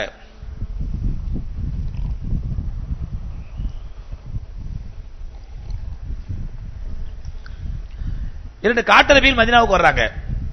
மதீனாவுக்கு வந்து இந்த மாதிரி நாங்க அல்லாஹ்வுடைய பாதையில ஜிஹாதுக்கு போகணும்னு நினைக்கிறோம், ஆனா எங்களுக்கு ஏறி போறதுக்கு வாகனமோ ஒட்டகமோ தேவையான அளவுக்கு உணவுப் பொருட்களோ எதுவுமே இல்ல அப்படி சொன்ன உடனே அவங்க என்ன பண்றாங்க, ஹக்கீம் இப்னு ஹிஸாம் காட்டுறாங்க, இப்போ அங்க போங்க அவர் தருவார் அப்படின்னு சொல்லி. அந்த 2 பேரும் ஹக்கீம் இப்னு ஹிஸாம் ரலியல்லாஹு அன்ஹு வீட்டுக்கு வர்றாங்க. வந்த உடனே ஹக்கீம் இப்னு ஹிஸாம் சொல்றாங்க, இந்த மாதிரி எங்களுக்கு தேவைப்படுதுன்னு. உடனே ஹக்கீம் இப்னு ஹிஸாம் சொல்றாங்க, கொஞ்சம் வெயிட் பண்ணுங்க, கொஞ்சம் வெயிட் பண்ணுங்க, நான் உங்களை கூப்பிடுறேன் அப்படின்னு வெயிட் பண்ண சொல்றாங்க. வெயிட் பண்ண சொன்ன உடனே ஹக்கீம் இப்னு ஹிஸாம் ரலியல்லாஹு அன்ஹு கொஞ்ச நேரத்தில் வீட்டை விட்டு வெளியே வர்றாங்க. ஒரு கிழிந்த ஆடை, பார்க்கறது ரொம்ப பங்கரையான ஆடை. அந்த அந்த அந்த அதிசய அறிவிக்குள்ள சஹாபி சொல்றாங்க, அந்த ஆடையினுடைய மதிப்பு 4 திர்ஹத்துக்கு மேல இருக்காது. 4 திர்ஹத்துக்கு மேல இருக்காது ஆடையுடைய மதிப்பு. அவ்வளவு ஒரு எளிமையான மட்டமான ஆடை அணிஞ்சுக்கிட்டு கையில ஒரு அசாவை தூக்கிட்டு ஹக்கீம் இப்னு ஹிஸாம் ரலியல்லாஹு அன்ஹு வெளியே வந்தாங்க. வெளியே வந்தோன்னா அவங்க 2 அடிமையை உட்கார்ந்து அவங்களையும் கூட்டிட்டாங்க கூட அப்படின்னு சொல்லி கூட கூட்டிட்டாங்க. 2 அடிமையையும் கூட்டிக்கிட்டு எங்களையும் கூப்பிட்டாங்க, வாங்க அப்படின்னு சொல்லி கூட்டிட்டு போறாங்க. எங்க போனாங்க? நேர கடை வீதிக்கு போனாங்க. கடை வீதிக்கு போற வழியில எங்கேயாவது குப்பமேட்ல ஏதாவது ஒரு பொருள் கிடந்தா அதை தங்களை கையில் வச்சது குச்சியால கிளறாங்க. குப்பமேட்டை கிளறி ஏதாவது ஒரு பொருள் கிடந்தா தன்னை அடிமைட்ட கொடுத்து, இது நல்லா இருக்குது, இது எது குப்பையில போட்டுருக்காங்க, இதை எடுத்து நீங்க தச்சு யூஸ் பண்ணலாம், எடுத்து வைங்க, நமக்கு உதவும் அப்படின்னு குப்பையில இருந்து ஒரு பொருள் எடுத்து கையில கொடுக்குறாங்க. கொஞ்ச நேரம் போச்சு, அதே மாதிரி குப்பமேட்ல அந்த குச்சியால கிளறாங்க. ஒரு கிழிஞ்சி போன செருப்பு கிடக்குது. உடனே அந்த செருப்பை எடுத்து தன்னுடைய அடிமைட்ட கொடுத்து, இந்த செருப்பை எடுத்து வச்சு நம்ம தச்சு யூஸ் பண்ணலாம், நமக்கு உதவும், இது இப்படி போட்டுருக்காங்க, எடுத்து வச்சுங்க. அதையும் எடுத்து வச்சுருந்த அந்த அடிமை. கொஞ்ச தூரம் போன ஒரு குப்பைமேடு வருது, ஒரு கிழிஞ்சி போன துணி, அந்த துணியை எடுத்து கொடுத்து, இது என்ன இதை போய் குப்பையில போட்டுருக்காங்க, இது எடுத்து வைங்க, நம்ம தச்சு யூஸ் பண்ணலாம், இது எடுத்து கொடுக்குறாங்க. இவங்க 2 பேரும் பாக்குறாங்க. பார்த்து அதுல ஒருத்தர் சொல்றாரு, என்னங்க என்ன பெருசா எதிர்பார்த்து வந்தோம், ஆனா இவர் குப்பமேட்டை கிளறி கிளறி அவருக்கு தேவையான பொருள்லாம் எடுக்கிறத பார்த்தா இது ஒரு காஞ்சி போன தோல் துண்டை தவிர ஒண்ணும் கிடைக்காது போல தெரியுது. இவர்கிட்ட காஞ்சி போன லெதர் பீஸ் தோல் துண்டை தவிர நமக்கு ஒண்ணும் தெரியாது, கிடைக்காது போல தெரியுது அப்படின்னு ஒருத்தர் இன்னொருத்தர் கமாண்ட் அடிக்கிறாரு. அந்த சஹாபி சொல்றாரு, இல்ல இல்ல அவசரப்படாதீங்க, என்னதான் தரன்னு பாப்போம் பொறுங்க அப்படிங்கிறாங்க. ரெண்டு பேரும் பஜாருக்கு போறாங்க. ஹக்கீம் இப்னு ஹிசாம் ரலியல்லாஹு தஆலா அன்ஹு பஜாருக்கு கூட்டு போறாங்க. இந்த ஹக்கீம் இப்னு ஹிசாம் ரலியல்லாஹு தஆலா யார் அப்படின்னு சொன்னா, பெருமானார் ஸல்லல்லாஹு அலைஹி வஸல்லம் மனைவி அன்னை ஹதீஜா ரலியல்லாஹு தஆலா அன்ஹாவுடைய மாமி மகன். பெருமானார் ஸல்லல்லாஹு அலைஹி வஸல்லம் வளர்ப்பு மகன் தாங்களா ஸெய்த் இப்னு சாபித் ரலியல்லாஹு அன்ஹு. அந்த ஸெய்த் இப்னு சாபித்தை அன்னை ஹதீஜா ரலியல்லாஹு தஆலா அன்ஹாவுக்கு அன்பளிப்பாக, திருமண அன்பளிப்பாக, திருமண பரிசாக கொடுத்தது இந்த ஹக்கீம் இப்னு ஹிசாம் தான். தன்னுடைய மாமி மகளுக்கு பெருமானார் ஸல்லல்லாஹு அலைஹி வஸல்லம் கல்யாணம் முடிக்கும் பொழுது அன்பளிப்பு திருமண பரிசாக ஸெய்த் இப்னு சாபித் என்ற சொல்லக்கூடிய அடிமையை கொடுத்தாங்க. பெருமானார் ஸல்லல்லாஹு அலைஹி வஸல்லம் அந்த அடிமையை உரிமை கொடுத்து தன்னுடைய வளர்ப்பு மகன் ஆகிட்டாங்க. பின்னாடி அது ஹைர் அந்த ஹக்கீம் இப்னு ஹிசாம் ரலியல்லாஹு தஆலா தான் கூட்டு போறாங்க பஜாருக்கு. கூட்டு போன உடனே அங்க தன்னுடைய அடிமைட்ட பணத்தை கொடுத்து 2 ஒட்டகம், நல்ல கொழுத்த ஒட்டகம், பார்க்கறதுக்கு நல்ல கம்பீரமான ஒட்டகம், அந்த ஒட்டகத்தை விலை பேச அப்படின்னாங்க. அந்த அடிமை விலை பேசினாங்க, ஒட்டகத்தை வாங்கிட்டாங்க. ஒட்டகத்தை வாங்கின உடனே அப்படியா இந்த ஒட்டகம் நிறைய கொஞ்சம் கோதுமையை ஏத்து, ஒட்டகம் சுமக்கிற அளவுக்கு ஃபுல்லா கோதுமையை ஏத்துனாங்க. இன்னொரு ஒட்டகம் நிறைய கொஞ்சம் நெய், மற்ற உணவுப் பொருட்கள், கறி இதெல்லாம் கொஞ்சம் ஏத்து, ஃபுல்லா அந்த ஒட்டகம் சுமக்க முடியாத அளவுக்கு ஏத்துனாங்க. ஏத்தி இப்ப இந்த 2 ஒட்டகத்தையும் கொண்டு என்ன பண்ணாங்க, 2 பேர்ட்டையும் கொடுத்து இதை எடுத்துட்டு போங்க அப்படின்னாங்க. அந்த 2 பேரும் அப்படி அதிர்ச்சி ஆயிட்டாங்க. குப்பமேட்டில் உள்ளது கிளறி கிளறி தனக்கு தேவையானது தேடி எடுத்தவர் இப்படி அல்லாஹ்வுடைய பதில சதக்கான்னு சொல்லும் பொழுது இப்படி ஒரு அபரிமிதமா செலவு செஞ்சாரு அப்படி அந்த 2 மக்களும் பார்த்து ஆச்சரியப்பட்டு, இந்த மாதிரி ஒரு ஈகைத்தன்மை, ஒரு சகாவத்துள்ள மனிதரை நாங்கள் பார்த்ததில்லை அப்படின்னு சொல்லிட்டு போனாங்க. எது சொல்றா, சஹாபாக்கள் தங்களை பொறுத்தவரையிலே அவங்க பெரிய கோடீஸ்வரனா உட்கார்ந்துட்டு ஒரு 10,000 ரூபாய் கொடுக்கல, பெரிய மல்டி மில்லியனா உட்கார்ந்துட்டு 1 லட்சம் ரூபாய் கொடுக்கல. அவர்கள் அளவிலே சாதாரண எளிமையான ஆடை அணிபவர்கள் தான் இருந்தார்கள். நான் ஒரு முறை வெளிநாட்டுக்கு போயிருந்தேங்க, எந்த ஊரும் சொல்ல விரும்பல, ஒரு பள்ளிவாசல் கலெக்ஷனுக்காக போயிருந்தேன். அங்க எனக்கு அந்த மனிதரை பார்க்கும்போது ஹக்கீம் இப்னு ஹிசாம் ரலியல்லாஹு அன்ஹு சம்பவம் வந்துச்சு.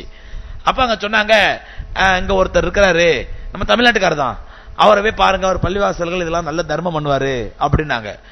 அப்ப எங்க போய் பார்க்கறதுக்கு போது இல்ல பள்ளிக்கே வருவார் தொழுவுறதுக்கு, இங்க வச்சு கூட நீங்க பார்க்கலாம் அப்படின்னாங்க. நாங்க வருவாருன்னு காத்துட்டு இருக்கிறோம். கரெக்டா லோஹர் தொழுகைக்கு வந்தாரு. அந்த பள்ளி இமாம் சொன்னாரு, அந்த வரார் பாருங்க அவர் தான் நாங்க சொன்ன ஆளு, நீங்க அவரை பார்த்து பேசுங்க அப்படின்னாரு. வந்தா ஒரு கைலி மேல வெறும் அரக்கை பனியன், கைலி ஒரு அரக்கை பனியனு, சாதாரண ரொம்ப பார்க்கறதுக்கு அப்புறானியா இருக்காரு. சைக்கிள்ல வர்றாரு, சைக்கிள் ஓட்டிட்டு வர்றாரு. ஆனா அவர் மல்டி மில்லியனரா. அல்ஹம்துலில்லாஹ் அந்த நேரத்தில் நாங்க பள்ளி விஷயமா போன இடத்துல ஒரு பெரிய தொகை கொடுத்தார் பள்ளிவாசலுக்கு. அப்ப இதைத்தான் ரப்பல் ஆலமீன் விரும்புகின்றான். ஒரு பெரிய ஒரு கோடீஸ்வரர் அல்லது ஒரு மல்டி மில்லியனர் அவர் சதகா செய்வது, தார்மம் பண்ணுவது தர்மம் தான். ஆனால் தன்னிடத்தில் இருப்பதை, தன்னுடைய வாழ்க்கையை எளிமையாக்கி கொண்டு, தன்னுடைய வசதிகளை குறைத்துக் கொண்டு, தன்னுடைய வாழ்க்கை அல்லாஹ்வுக்காக மிக மிக சாதாரண வாழ்க்கையை ஆக்கி கொண்டு தர்மம் செய்தார்கள் என்றால் அது உலகத்திலே சஹாபாக்களாக மட்டும்தான் இருக்க முடியும். அந்த மாதிரி ஹக்கீம் இப்னு ஹிசாம் ரலியல்லாஹு அன்ஹு 2 அடிமையை வச்சிருக்காங்க. எதுக்கு?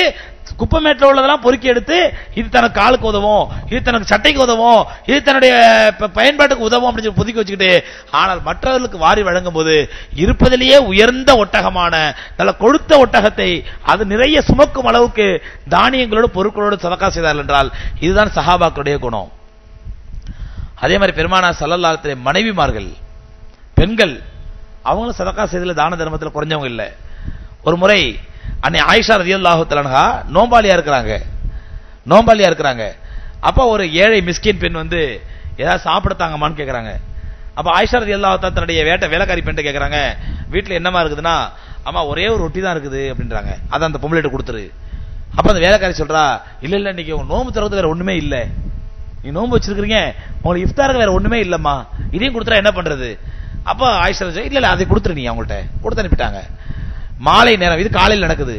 மாலையில எங்கிருந்தோ அன்னை ஆயிஷா ரலியல்லாஹு தஆலா யாரோ கறி, நல்ல ஆக்கின கறியை அன்பளிப்பாக கொடுத்து அனுப்புறாங்க.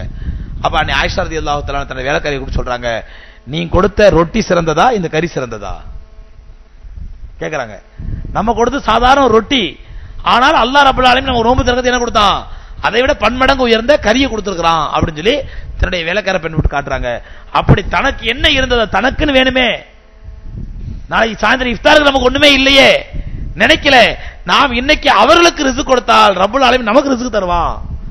ஒரு பட்டினி கிடைக்கக்கூடிய அல்லாஹ்வுடைய அடிமையை நாம் வயிறார உண்ண வைத்தால் அந்த பாவத்தை, அந்த புண்ணியத்திற்காக, அந்த நன்மைக்காக அல்லாஹ் ரப்புல் ஆலமீன் நம்மை நிச்சயமா பட்டினி போட மாட்டான் என்ற நம்பிக்கை சஹாபாக்கள் இருந்துச்சு.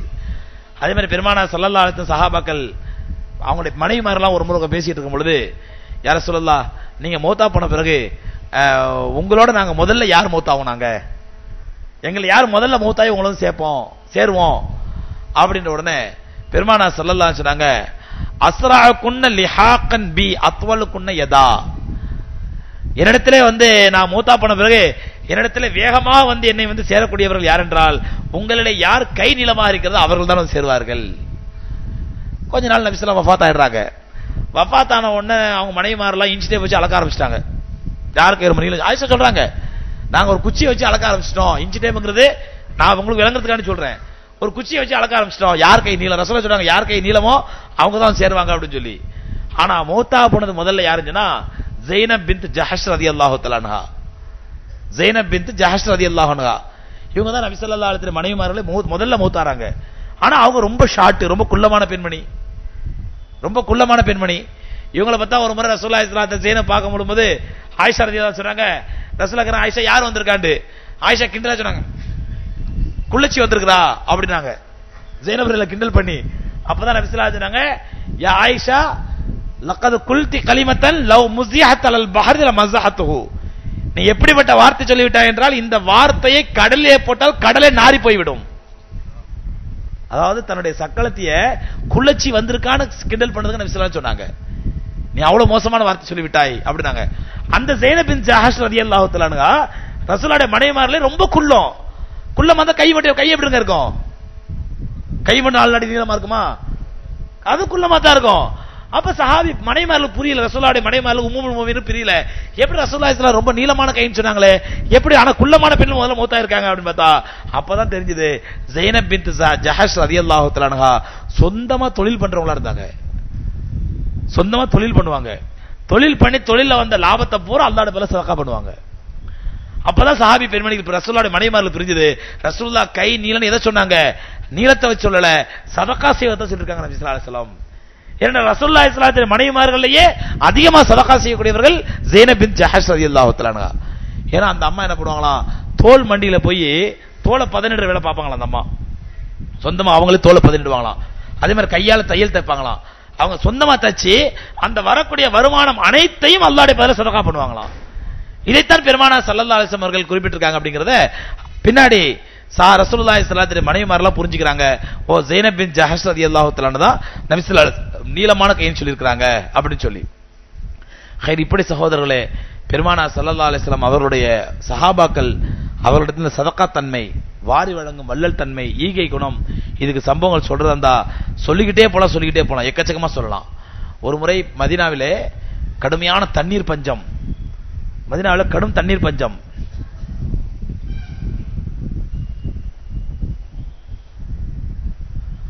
எல்லா முஸ்லீம்களுமே தண்ணியில தண்ணி கிடைக்காம கஷ்டப்பட்டு இருக்காங்க. அப்ப மதீனாவிலே ஒரே ஒரு கிணறு இருக்குது. அந்த கிணறு பேரு பீரு ரூமான்னு பேரு. அந்த கிணறுல மட்டும் தான் தண்ணி இருக்குது. அந்த கிணறு யாருக்கு சொந்தமான கிணறு? ஒரு யூதருக்கு சொந்தமான கிணறு. அவன் யூதர்களுக்கு பூரா தண்ணி எடுக்க விடுறான், முஸ்லீம்கள் தண்ணி எடுக்க விட மாட்டேங்கிறான்.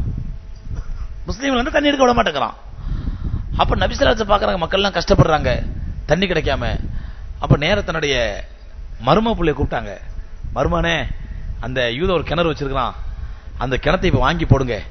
இப்ப வாங்கி போட்டீங்கடா இன்னும் 5 வருஷம் கழிச்சு மல்டி லெவல்ல அந்த மார்க்கெட் கூடிடும், விலை ஏறிடும். அப்ப நல்லா வித்து அதை என் மக பேர்ல எழுதி வச்சிருங்க. அப்படிதான் நாம சொல்லுவோம். நம்ம மருமகனுக்கு எப்படி அட்வைஸ் பண்ணுவோம்? நான் மருமகனுக்கு என்ன அட்வைஸ் பண்ணுவோம்? மருமகனே இந்த இடம் ஒண்ணு வருது விலைக்கு, நீங்க வாங்கி வைங்க. வாங்கி போட்டு ஒரு 5 வருஷம் கழிச்சு தாறுமாறா விலை ஏறும். அங்க ஏர்போர்ட் வருது, இங்க ஹார்பர் வருது, அது வருது, இது வருது, எல்லாம் வருது, தாறுமாறா விலை ஏறும். விலை ஏறும் பொழுது அதை வித்து என்ன பண்ணுங்க, என் மகப்பேர்ல எழுதி வச்சிருங்க. இல்லடா இப்பயே மகப்பேர்ல வாங்கிருங்களேன், எதுக்கு 5 வருஷம் வெயிட் பண்ணுவானே, இப்பயே மகப்பேர்ல வாங்கிடுங்க. அந்த பேர் என் மகப்பேர் ரொம்ப பரக்கத்தான பேரு, அது பேர்ல வாங்கி போடுங்க, விலை தாறுமாறா. இப்படித்தான் நம்ம மருமக புள்ளிக்கு அட்வைஸ் பண்ணுவோம். இப்படிதானே பண்ணுவோம். பெருமானார் ஸல்லல்லாஹு அலைஹி வஸல்லம் மருமகன் உஸ்மான் ரலியல்லாஹு அன்ஹு கூப்பிட்டாங்க. கூப்பிட்டு சொன்னாங்க, பாருங்க மக்கள்லாம் தண்ணி கிடைக்காம கஷ்டப்படுறாங்க. ஆனா தண்ணி இருக்கிறது ஒரே ஒரு கிணறுல பீரு ரூமால. ஆனா அது ஒரு யூதனுக்கு சொந்தம், அவன் முஸ்லீம்களுக்கு தண்ணி எடுக்க விட மாட்டேங்கிறான். அதனால என்ன விலை கொடுத்தாலும் அந்த கிணற்றை விலைக்கு வாங்கி அல்லாஹ்வுடைய பதில சதக்கா பண்ணுங்க. கர்மன் நாயம் ஸல்லல்லாஹு அலைஹி உத்தரவு. நேர உஸ்மான் ரலியல்லாஹு அன்ஹு அந்த யூதன் விலை பேசுறாங்க. 1க்கு 10 விலை சொல்றான். 1க்கு 10. ஏன்னா தெரியும் அல்லாஹ்வுடைய தூதர் ஸல்லல்லாஹு கட்டளையிட்டாங்க, என்ன விலை கொடுத்தாலும் உஸ்மான் வாங்காமல் விட மாட்டார். 1க்கு 10 பன்மடங்கா விலை சொன்னான். உஸ்மான் ரலியல்லாஹு அன்ஹு என்ன விலை சொன்னானோ அந்த யூதன் அந்த விலைக்கு அப்படியே வாங்கி அதை மூமின்களுக்காக சதக்கா செய்தார்கள். அல்லாஹ்வுடைய பதில் வக்ஃப் செஞ்சாங்க. இன்னைக்கும் மதீனாவிலே அந்த கிணறு இருக்கிறது. இன்னைக்கு மதீனாவிலே அதுக்கு பேரு பீர் உஸ்மான். முதல்ல பழைய பேரு பீர் ரூமா, இப்ப அதுக்கு பேரு பீர் உஸ்மான். ஒரு பெரிய தோட்டம் இருக்குது. நாங்க ஹஜ்ஜிக்கு போற ஆஜிகளை அந்த பீர் ரூமா கொண்டு பீர் உஸ்மான் கொண்டு போய் காட்டுவோம். பாருங்க, இதான் ரசூலுல்லாஹி ஸல்லல்லாஹு அலைஹி வஸல்லம் தன்னுடைய மருமகனுக்கு சொன்னதை வாங்கி சதகா பண்ண கிணறு அப்படின்னு சொல்லி. அந்த கிணற்றுக்கு பக்கத்துல தான் பெருமானார் ஸல்லல்லாஹு அலைஹி வஸல்லம் அவர்களுடைய கரங்களால் ஒரு மரத்தை நட்டார்கள், ஒரு பேரிச்ச மரத்தை. சோதரே, அல்லாஹ்வுடைய பெரிய குதிரத்து, பெரிய மோஜிதா, பெரிய அற்புதம் இன்று வரை அந்த பேரிச்ச மரத்தில் காய்த்துக் கொண்டிருக்கிறது. இன்னைக்கு வரைக்கும் காய்க்குது. அந்த பேரிச்ச மரத்தை நானும் பார்த்திருக்கேன். ஆனா யாரும் கிட்ட போறது இல்லை. கவர்மெண்ட் வந்து பெரிய கம்பி வேலி போட்டு அதை வந்து வசாரத்து ஸராஅன்னு சொல்லுவாங்க. வசாரத்து ஸராஅனா என்ன சொல்றது? Agriculture department.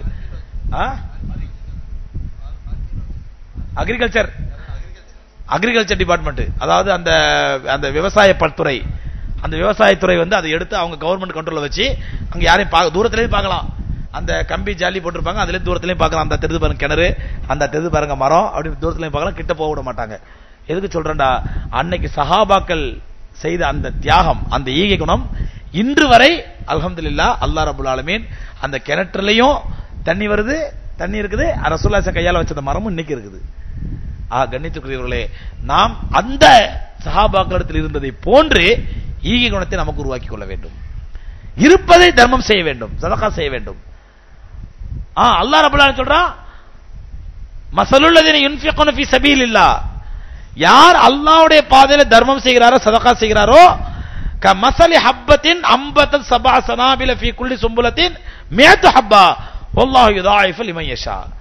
அல்லாஹ்வுடைய பாதையில சதகா செய்றவங்க அல்லாஹ் லேஸ்ல கைவிட்ட மாட்டான். நீங்க ஒன்னு சதகா பண்ணுவீங்க, நீங்கள் ஒரு சதகாவிற்கு அல்லாஹ்விடத்தில் எப்படி கூலி கிடைக்கும் என்றால், அந்த நீங்கள் சதகா என்பது நீங்கள் பூமியிலே போடக்கூடிய ஒரு நெல் மணியை போன்று, ஒரு கோதுமை மணியை போன்று. அந்த கோதுமை ஒரு மணியானது செடியாக வளர்ந்து அதுல 7 கதிர்கள் வரும். ஒவ்வொரு கதிலும் 100 மணிகள் இருக்கும். அப்ப நீங்க ஒரு மணியை போட்டீங்க, எத்தனை மணி உங்களுக்கு கிடைக்கும்? 700 மணி கிடைக்கும். அல்லாஹ் உதாரணம் சொல்றான் குர்ஆன்ல. அது போன்று அல்லாஹ்விடத்தில் உங்களுக்கு 700 மடங்கு கூலி கிடைக்கும். 700 மடங்கு கூலி என்பது சகோதரர்களே, அல்லாஹ் நாடினால் நன்மையாக கொடுக்கலாம், அல்லாஹ் நாடினா உலகத்திலே கொடுக்கலாம்.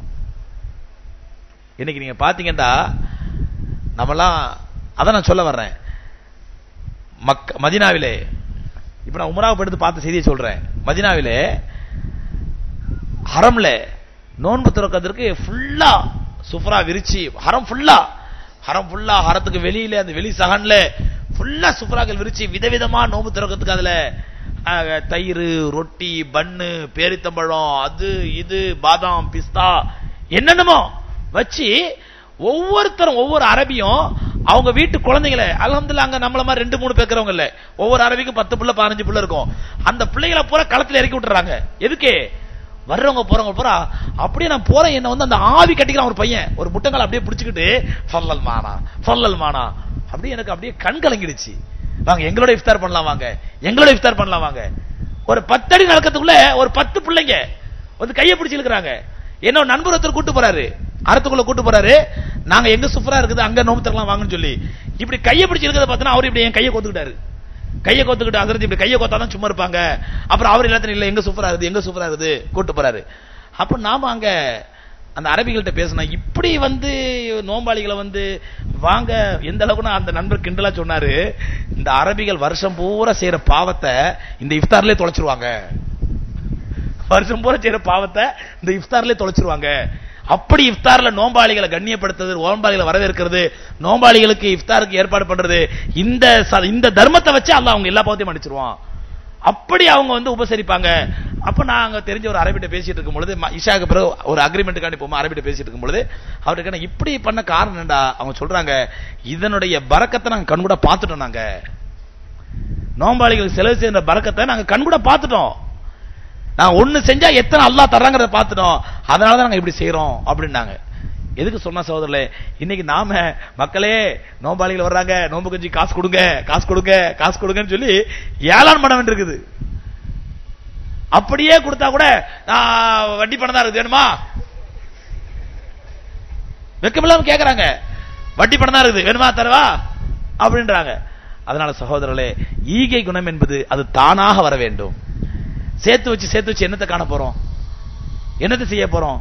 நம்ம பிள்ளைகளுக்கு சேர்த்து வச்சு கொடுத்துட்டு போனோம்னாக்கா நாளைக்கு அல்லாஹ் பாதுகாக்கணும். அந்த பிள்ளைகளுக்கு இஸ்லாத்தை தெரியாமல், ஈமானை கொடுக்காமல், தக்வாவை கொடுக்காமல் வெறும் செல்வத்தை மட்டும் சேர்த்து வச்சிருப்பா நிச்சயமாக அந்த பிள்ளைகள் நமக்காக பத்வா செய்யக்கூடிய பிள்ளைகளா தான் இருப்பார்கள். அடிச்சுக்கிட்டு சாவுவாங்க, கோர்ட்டு கேஸ் கடைசி திட்டுவா, எங்க அப்பா என்ன சொத்தை சேர்த்து வச்சுட்டு போயிட்டான் மூதேவி சொல்லுவாங்க, இப்படியே சொல்லுவாங்க. ஆகவே கண்ணியத்திற்குரியவர்களே, நாம் நம்முடைய அல்லாஹ்வுடைய தீனுக்காக, அல்லாஹ்வுடைய மார்க்கத்துக்காக சதகா செய்யக்கூடிய தர்ம சிந்தனையை நாம் சஹாபாக்களை போன்று உருவாக்கி கொள்ள வேண்டும். நம்மள்ட்ட இருக்க இப்ப இருக்கிற சதகா செய்யற தர்மங்கிறது அல்ஹம்துலில்லாஹ் நான் சொன்ன மாதிரி மத்தவங்களை கம்பேர் பண்ணி ஓகே, ஆனால் இஸ்லாத்தை கம்பேர் பண்ணி அல்லாஹ் விரும்பும் அளவுக்கு, அல்லாஹ்வுடைய ஹபீப் ஸல்லல்லாஹு விரும்பும் அளவுக்கு, சத்திய சஹாபாக்கள் நடந்த அளவுக்கு நம்மள்ட்ட இருக்குதாண்டா, நம்ம ஜீரோல தான் இருக்கிறோம். அல்லாஹ் ரப்பல் ஆலமீன் எல்லாருக்கும் அந்த ஈகை குணத்தை தந்தருள்வானாக. வாரி வழங்கும் வள்ளல் தன்மையை சஹாபாக்களுக்கு இருந்ததை போன்ற நற்குணத்தை நமக்கு தந்தருள்வானாக. பாகிர் தாவான் அல்ஹம்துலில்லாஹி ரப்பில் ஆலமீன். அஸ்ஸலாமு அலைக்கும் ரஹ்மத்துல்லாஹி தஆலா வ பரகாத்துஹு.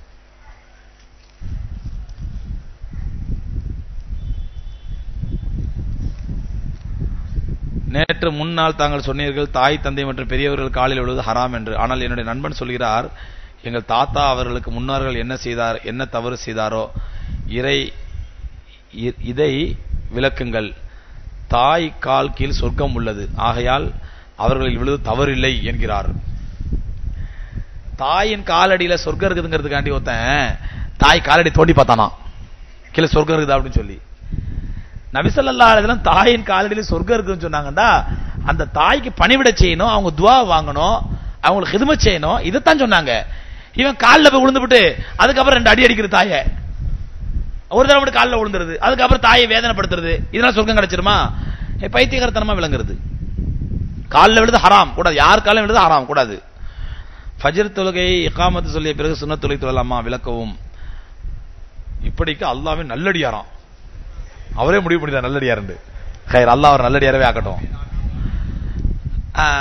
ஏற்கனவே சொல்லியிருக்கிறேன், ஃபஜ்ர் தொழுகைக்கு பிறகு ஃபஜ்ர் தொழுகை இகாமத் சொல்லிட்டா, நேற்று கூட சொன்ன நினைக்கிறதுக்கு பதில் இதா உகீமத்தி ஸலாத்து ஃபலா ஸலாத்த இல்லல் மக்தூபா நபி ஸல்லல்லாஹு அலைஹி வஸல்லம் சொன்னாங்க. ஃபர்ல் தொழுகைக்காண்டி இகாமத் சொல்லப்பட்டு விட்டால் அந்த ஃபர்ல் தொழுகையை தவிர எந்த தொழுகையும் தொழக்கூடாது. ரசூலுல்லாஹி ஹதீஸ் புகாரிலே ஆதாரப்பூர்வமாக பதிவு செய்யப்பட்ட ஹதீஸ்.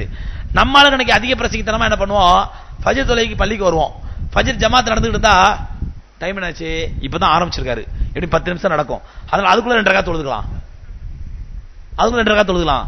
ரசூலுல்லாஹி ஸல்லல்லாஹு கட்டளைக்கு எதிரானது. பெருமானார் ஸல்லல்லாஹு அலைஹி வஸல்லம் ஃபஜ்ர் தொழுகை ஃபர்ல் தொழுகைக்கான இகாமத் சொல்லப்பட்டு விட்டால் அந்த தொழுகையில் எதையும் தொழக்கூடாது. ஆகவே ஃபஜ்ர் ஜமாத்தா இருந்தா மத்த ஜமாத்தா இருந்தா சரி, இகாமத் சொல்லப்பட்டு விட்டால் நேரா அந்த தொழுகை தான் ஜாயின் பண்ணணும், சுன்னத்துல தான் தொழக்கூடாது. ஃபஜ்ர் முடிஞ்சதுக்கு அப்புறம் சுன்னத் தொழலாமா, அது தொழலாம். ரசூலுல்லாஹி ஸல்லல்லாஹு அலைஹி வஸல்லம் ஹதீஸ்ல அபூதாவுதுல வருது, ஒரு சஹாபி ரலியல்லாஹு தஆலா ஃபஜ்ர் தொழுது முடிச்ச உடனே எழுந்து 2 ரக்காத் தொழுதாங்க. நபி ஸல்லல்லாஹு கேக்குறாங்க, ஜுஇலத்தில் ஃபரதுலக அர்பா, உனக்கு என்ன ஃபஜ்ர் தொழுகை 4 ரக்காத்தா ஆக்கப்பட்டுடுச்சா? அந்த சஹாபி சொன்னாங்க, இல்ல யா ரசூலல்லாஹ் நான் முன் சுன்னத்து தொழுவல, அதை இப்ப தொழுறேன்டாங்க. ரசூலுல்லாஹ் ஃபைதன் லாபஸ், அப்படினா பரவாயில்லை அப்படினாங்க. அதனால ஃபஜ்ர் ஜமாத் நடந்து கொண்டிருக்கும்னா பள்ளிக்குள்ள வந்தோம்டா வேற சுன்னத்துனதெல்லாம் எதுவும் தொழக்கூடாது. அந்த ஃபஜ்ர் தொழுகையை முடிச்சதுக்கு அப்புறம் தான், அதுக்கப்புறம் எழுந்து 2 ரக்காத் சுன்னத் தொழுதலாம், தப்பு இல்லை. என்னங்க ஒரு பெரிய ஓலை அனுப்பியிருக்காருங்க, அது இங்கிலீஷ் ஓலையா இருக்குது. Hazrat, I am working in a call center. My duty time is changing every week. Sometimes 2 p.m. to 11 p.m. Sometimes are 3:30 p.m. to 11:30 p.m. like that. As there is no facility in enough time allowed to perform namaz, I used to perform all namaz at night except Fajr. I perform this all namaz around 11:30 p.m. or 12:30 a.m. Is it all right doing so? If not right, what can I do? What can I do? வேலையை விட்டுருங்க, வேற என்ன பண்ணணும், அந்த மாதிரி வேலை தேவையில்லை. நம்முடைய தொழுகைக்கு இடைஞ்சலா இருக்கிற மாதிரி, நம்முடைய இபாதத்துக்கு இடைஞ்சலா இருக்கிற மாதிரி அப்படி ஒன்றும் உங்களுடைய தொழுகையை பாழாக்கி உங்களுடைய இபாதத்தை பாழாக்கி, உங்க கண்ணை பாழாக்கி, உங்களுடைய ஆரோக்கியத்தை பாழாக்கி, எவனோ இருக்கிற அமெரிக்கால இருக்கிற நஸ்ரானிக்கும் அமெரிக்கால யூதனுக்கும் உங்க வாழ்க்கையை இழக்க வேண்டாம். நீங்க அவ்வளவு கஷ்டப்பட்டு கால் சென்டர்லயோ இல்ல கம்ப்யூட்டர் சென்டர்லயோ அல்லது இது மாதிரி ஐடிலயே ஒர்க் பண்றீங்கன்னா அந்த உங்களுடைய உழைப்பை வச்சு சம்பாதிக்கிறது யாரு? எங்கேயோ அமெரிக்கால ஒரு நஸ்ரானி ஒரு யூதனை சம்பாதிக்கிறான். அவனுக்காக வேண்டி, அவன் தர சம்பளத்துக்காக வேண்டி உங்களுடைய வாழ்க்கை இழக்கணுமா, உங்களுடைய தொழுகை இழக்கணுமா, உங்களுடைய ஈமானை இழக்கணுமா? அவன் தர அற்பமான காசுக்காண்டி அல்லாஹ்வுக்காக உதறி தள்ளுங்க. அல்லாஹ் ரப்பல் அதை விட 1000 மடங்கு வேலை, நல்ல வேலை உங்களுக்கு தருவான் இன்ஷா அல்லாஹ். ஓகே, அதான் டீட்டெயிலா கேட்டிருக்கிறாரு. என்னுடைய நண்பர் ஒருவர் அவருடைய குழந்தைக்கு அல்ஹம்துலில்லாஹ் என்று பெயர் வைத்திருக்கிறார். இப்படி வைக்கலாமா? குழந்தைக்கு அல்ஹம்துலில்லாஹ்னு பேர் வச்சிருக்கிறாராம். ஏன் நவுது பில்லான்னு வச்சா அல்லாஹ் அதை விட்டு பாதுகாப்பானாங்கன்னு சொல்லி அது தவறல்ல என்று இடத்தில் அடித்து பேசுகின்றார். அதாவது அல்லாஹ்வுடைய திக்ருகளை அல்லாஹ்வுடைய திக்ருக்கு மட்டும் தான் பயன்படுத்தணும்.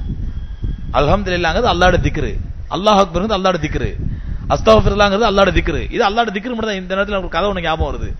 ஒருத்தர் அல்லாஹ்வுடைய திக்ரு மேல ரொம்ப ஆர்வம் உள்ளவராம். எதுக்கு எடுத்தாலும் அல்லாஹ்வுடைய திக்ரிலே இருக்கிறவராம். அவர் ஒரு குதிரை வளர்த்தாராம். அந்த குதிரைக்கு என்ன ட்ரைனிங் கொடுத்தாராம்? அல்ஹம்துலில்லாஹ்னா அந்த குதிரை எடுக்குமா ஓட்டம், அல்ஹம்துலில்லாஹ்னா ஸ்பீடா ஓடுமா, அல்லாஹ் அக்பர்னா நின்றுமா. அந்த மாதிரி ட்ரைனிங் கொடுத்து வச்சிருக்காரு அவரு. அந்த குதிரையை ஒருத்தன் வாங்க வந்திருக்கிறான். வேலை சொன்ன உடனே என்னப்பா இது இப்படி வேலை சொல்ற என்ன காரணம்? உடனே இந்த குதிரை ஸ்பெஷல் குதிரைங்க, அல்ஹம்துலில்லாஹ்னு சொல்லி சொன்னீங்கன்னா போதும், ரொம்ப ஸ்பீடா ஓடும், அல்லாஹ் அக்பர் சொன்னா கூட அப்படி நின்றும். அந்த மாதிரி ட்ரைனிங் கொடுத்து வச்சிருக்கிறேன் அப்படின்னாராம். அப்படியா, சரி ஏறி உட்காந்து அல்ஹம்துலில்லாஹ்னு இருக்காரு. ஸ்பீடா ஓடி இருக்குது குதிரை. ஓடி இருக்குது ஒரு சறுக்கு கடு ஸ்பீட்ல ஓடி நிறுத்துறதுக்கு அல்லாஹ் அக்பர் மறந்துட்டாரு இவரு. அவரு இருக்கிற திக்கிற பூரா சொல்ல அஸ்தக்ஃபிருல்லாஹ் நவுது பில்லாஹ் மாஷா அல்லாஹ் என்னென்னமோ சொல்லி பார்க்கறாரு. குதிரை நிக்கிற மாதிரி தெரியல. குதிரை ஓடுது ஓடுது ஓடுது, ஸ்பீடா ஓடுது, ஊரை விட்டு வெளியே போய் ஒரு மலைக்கு மேல ஏறுது. மலையை தாண்ட பொத்துரு கீழே விழுந்துரும்.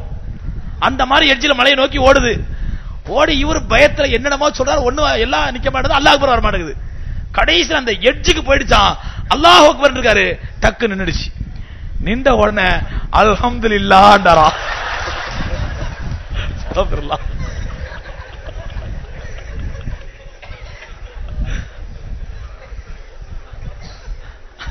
அல்லாஹ்வுடைய திக்ரை எதுக்கு பயன்படுத்தணுமோ அதுக்கு தான் பயன்படுத்தணும். அதனால இப்படி அல்ஹம்துலில்லாஹ் அஸ்தக்ஃபிருல்லாஹ் பேர் வைக்கதான் மார்க்கத்தில் ஆதாரம் இல்லைங்க. தஸ்பீஹ் நஃபில் தொழுகை தொழலாம் என்பதற்கு ஆதாரம் தருமாறு கேட்டுக்கொள்கிறேன். தஸ்பீஹ் நஃபில் தொழுகை அபுதாவுதுல இருக்குது. பெருமானா ஸல்லல்லாஹு அலைஹி வஸல்லம் தன்னுடைய சிறிய தகப்பனார் அப்பாஸ் ரலியல்லாஹு அன்ஹு சொல்றாங்க, என்னுடைய தந்தையே, சிறிய தந்தையே, ஒரு தொழுகை கற்றுத் தருகிறேன். அந்த தொழுகையை நீங்கள் தொழுது வந்தால் உங்களுடைய பாவங்கள் கடல் நுரைய அளவுக்கு இருந்தாலும் அல்லாஹ் மன்னிப்பான் அப்படின்னு சொல்லிட்டு அந்த தஸ்பீஹ் தொழுகை முறையை சொல்லி தராங்க. சொல்லி தந்துட்டு இதை முடிந்தால் நீங்கள் தினந்தோறும் தொழுங்கள், இல்லை வாரத்திற்கு ஒரு முறை, இல்லை வருஷத்துக்கு ஒரு முறை, இல்லை வாழ்க்கையில் ஒரு முறையாக தொழுது கொள்ளுங்கள் அப்படிங்கிறாங்க. அந்த ஹதீஸ் அபுதாவுதுல பதிவு செய்யப்பட்டிருக்குது. ஆனா தஸ்பீஹ் தொழுகை ஜமாத்தா தொழுறதுலாம் மார்க்கத்தில் ஆதாரம் கிடையாது, பிதாத்து. தனிப்பட்ட முறையில் தொழுதுக்கலாம். லைலத்துல் கத்ர் இரவை அடைவதற்காக ஆர்வமுடன் குழுமி இருக்கும் சபையில் கேள்வி பதில் என்ற பெயரில் ஏதாவது பேசும்படி தவறாக நேர்ந்து விடுகிறது. இதை தவிர்த்து கொண்டால் என்ன? தவிர்த்து இன்ஷா அல்லாஹ். அதாவது சில சமயங்கள்ல கசப்பான மருந்தை இனிப்பா கொடுத்தாதான் போய் சேரும் உள்ள. அதனால சில விஷயங்களை நம்ம கொஞ்சம், ஏன்னா மிட் நைட்ல உட்காந்து 12 மணிக்கு 1 மணிக்கு உட்காந்து பயான் கேட்கறதுங்கிறது தூக்கம் வரும். அப்ப இந்த தூக்கத்தை கலைக்கிறதுக்காக கொஞ்சம் மார்க்க சம்பந்தமான விஷயங்கள் இங்க ஜோவியெல்லாம் சொல்றேன். இல்ல நான் சீரியஸா சிரிக்காம சொல்றேன், யாரும் உட்காந்து கேட்க மாட்டீங்களா, தூங்க ஆரம்பிச்சிருக்கீங்க. அதனால அப்படியே இன்ஷா அல்லாஹ் அப்படி நம்ம பள்ளிவாசல்ல உட்காந்து ஏதாவது பேசுறதோ அல்லது ஏதாவது தவறான வார்த்தைகளை சொல்றதோ அப்படிதான் நிச்சயமா அல்லாஹ் மன்னிப்பான் இன்ஷா அல்லாஹ். அல்லாஹ் அதனாலதான் பெருமானா ஸல்லல்லாஹு அலைஹி சொன்னாங்க, ஒரு சபையிலே உங்களை அறியாமல் ஏதாவது பேசிவிட்டால் அந்த சபையில் நடந்த தவறுகளுக்கு கஃபாரா தான் சுப்ஹானல்லாஹி வ பிஹம்திஹி சுப்ஹானக்கல்லாஹும்ம வ பிஹம்திகன்னு ரசூலுல்லாஹ் சொல்லி கொடுத்துருக்காங்க. அந்த கஃபாரா ஓதுனாலே இன்ஷா அல்லாஹ் அல்லாஹ் ரப்பல் ஆலமீன் தவறுகளை மன்னிப்பான் இன்ஷா அல்லாஹ். பாங்கு சொல்லும் முறையானது அல்லாஹ் அக்பர் அல்லாஹ் அக்பர் அல்லாஹ் அக்பர் அல்லாஹ் அக்பர் என்றுதான் அனைத்து பள்ளிகளிலும் சொல்லிவிடுகிறார்கள். ஆனால் சில பள்ளிகளில் அல்லாஹு அக்பர் ருல்லாஹு அக்பர் அல்லாஹு அக்பர் ருல்லாஹு அக்பர் என்று சொல்கிறார்கள். இது எது சரியானது கேட்டால் மக்கா மதீனா ஹரம் ஷரீஃப் மற்றும் அனைத்து பள்ளியிலும் ருல்லாஹு அக்பர் என்று தான் சொல்வதாகவும் நாங்கள் சொல்வது சரி என்று கூறுகிறார். இதனால் அர்த்தம் மாறுபடுமான்னு கேட்கிறாரு. அர்த்தம் மாறுபடாது. சொல்ற முறை அல்லாஹு அக்பர் ருல்லாஹு அக்பர், இதுதான் கரெக்ட். அல்லாஹு அக்பர் அல்லாஹு அக்பர் அப்படின்னு சொல்றது தப்பு. அது ஏன்னா அல்லாஹ் அக்பர் அல்லாஹ் அக்பர்ங்கிறத ஒரே வார்த்தையா தான் சொல்லணும், ஒரே வார்த்தையா தான் சொல்லணும். சேர்க்கும் பொழுது என்ன ஆயிடும்னா அல்லாஹு அக்பர் ருல்லாஹு அக்பர் மாறிடும், அதனால அர்த்தம் மாறாது. அதே மாதிரி கதுகாமத்தி சலாத் கதுகாமத்தி சலாத் தப்பு, கதுகாமத்தி சலாத்து கதுகாமத்தி சலா கதுகாமத்தி சலாத்து கதுகாமத்தி சலா அப்படி சேர்த்தான் சொல்லணும். அதே மாதிரி தான் இதே மாதிரி அல்லாஹு அக்பர் அல்லாஹு அக்பர் ருல்லாஹு அக்பர், இதுதான் சரியான சொல்றது.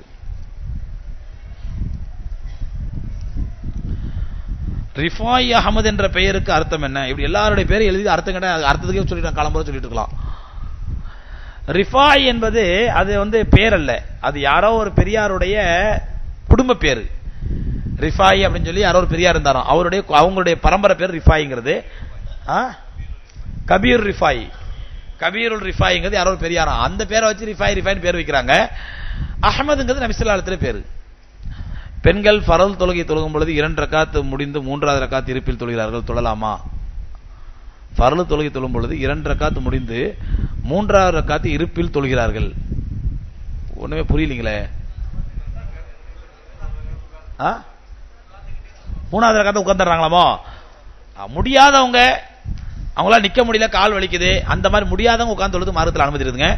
கொஞ்சம் முடிந்த அளவுக்கு இருந்தா கூட உட்கார்ந்து தொழக்கூடாது. அது சேர்ல உட்கார்ந்து தொழுதாலும் சரி, சாதாரண கீழே உட்கார்ந்து சரி. நம்மளுக்கு என்ன ஆகி போச்சுன்னா கொஞ்சம் லைட்டா முட்டி வலி வர்ற மாதிரி தெரிஞ்சாலே உட்கார்ந்து தொழுது ஃபேஷன் ஆகி போச்சு. என்ன உட்கார்ந்து முட்டி வலிக்கிற மாதிரி இருக்குது சார், ஆனா ஒரு 10 ரூபாய்க்கு கொடுக்க டகார் குடியா இருப்பாரு, அப்ப முட்டி வலிக்காது.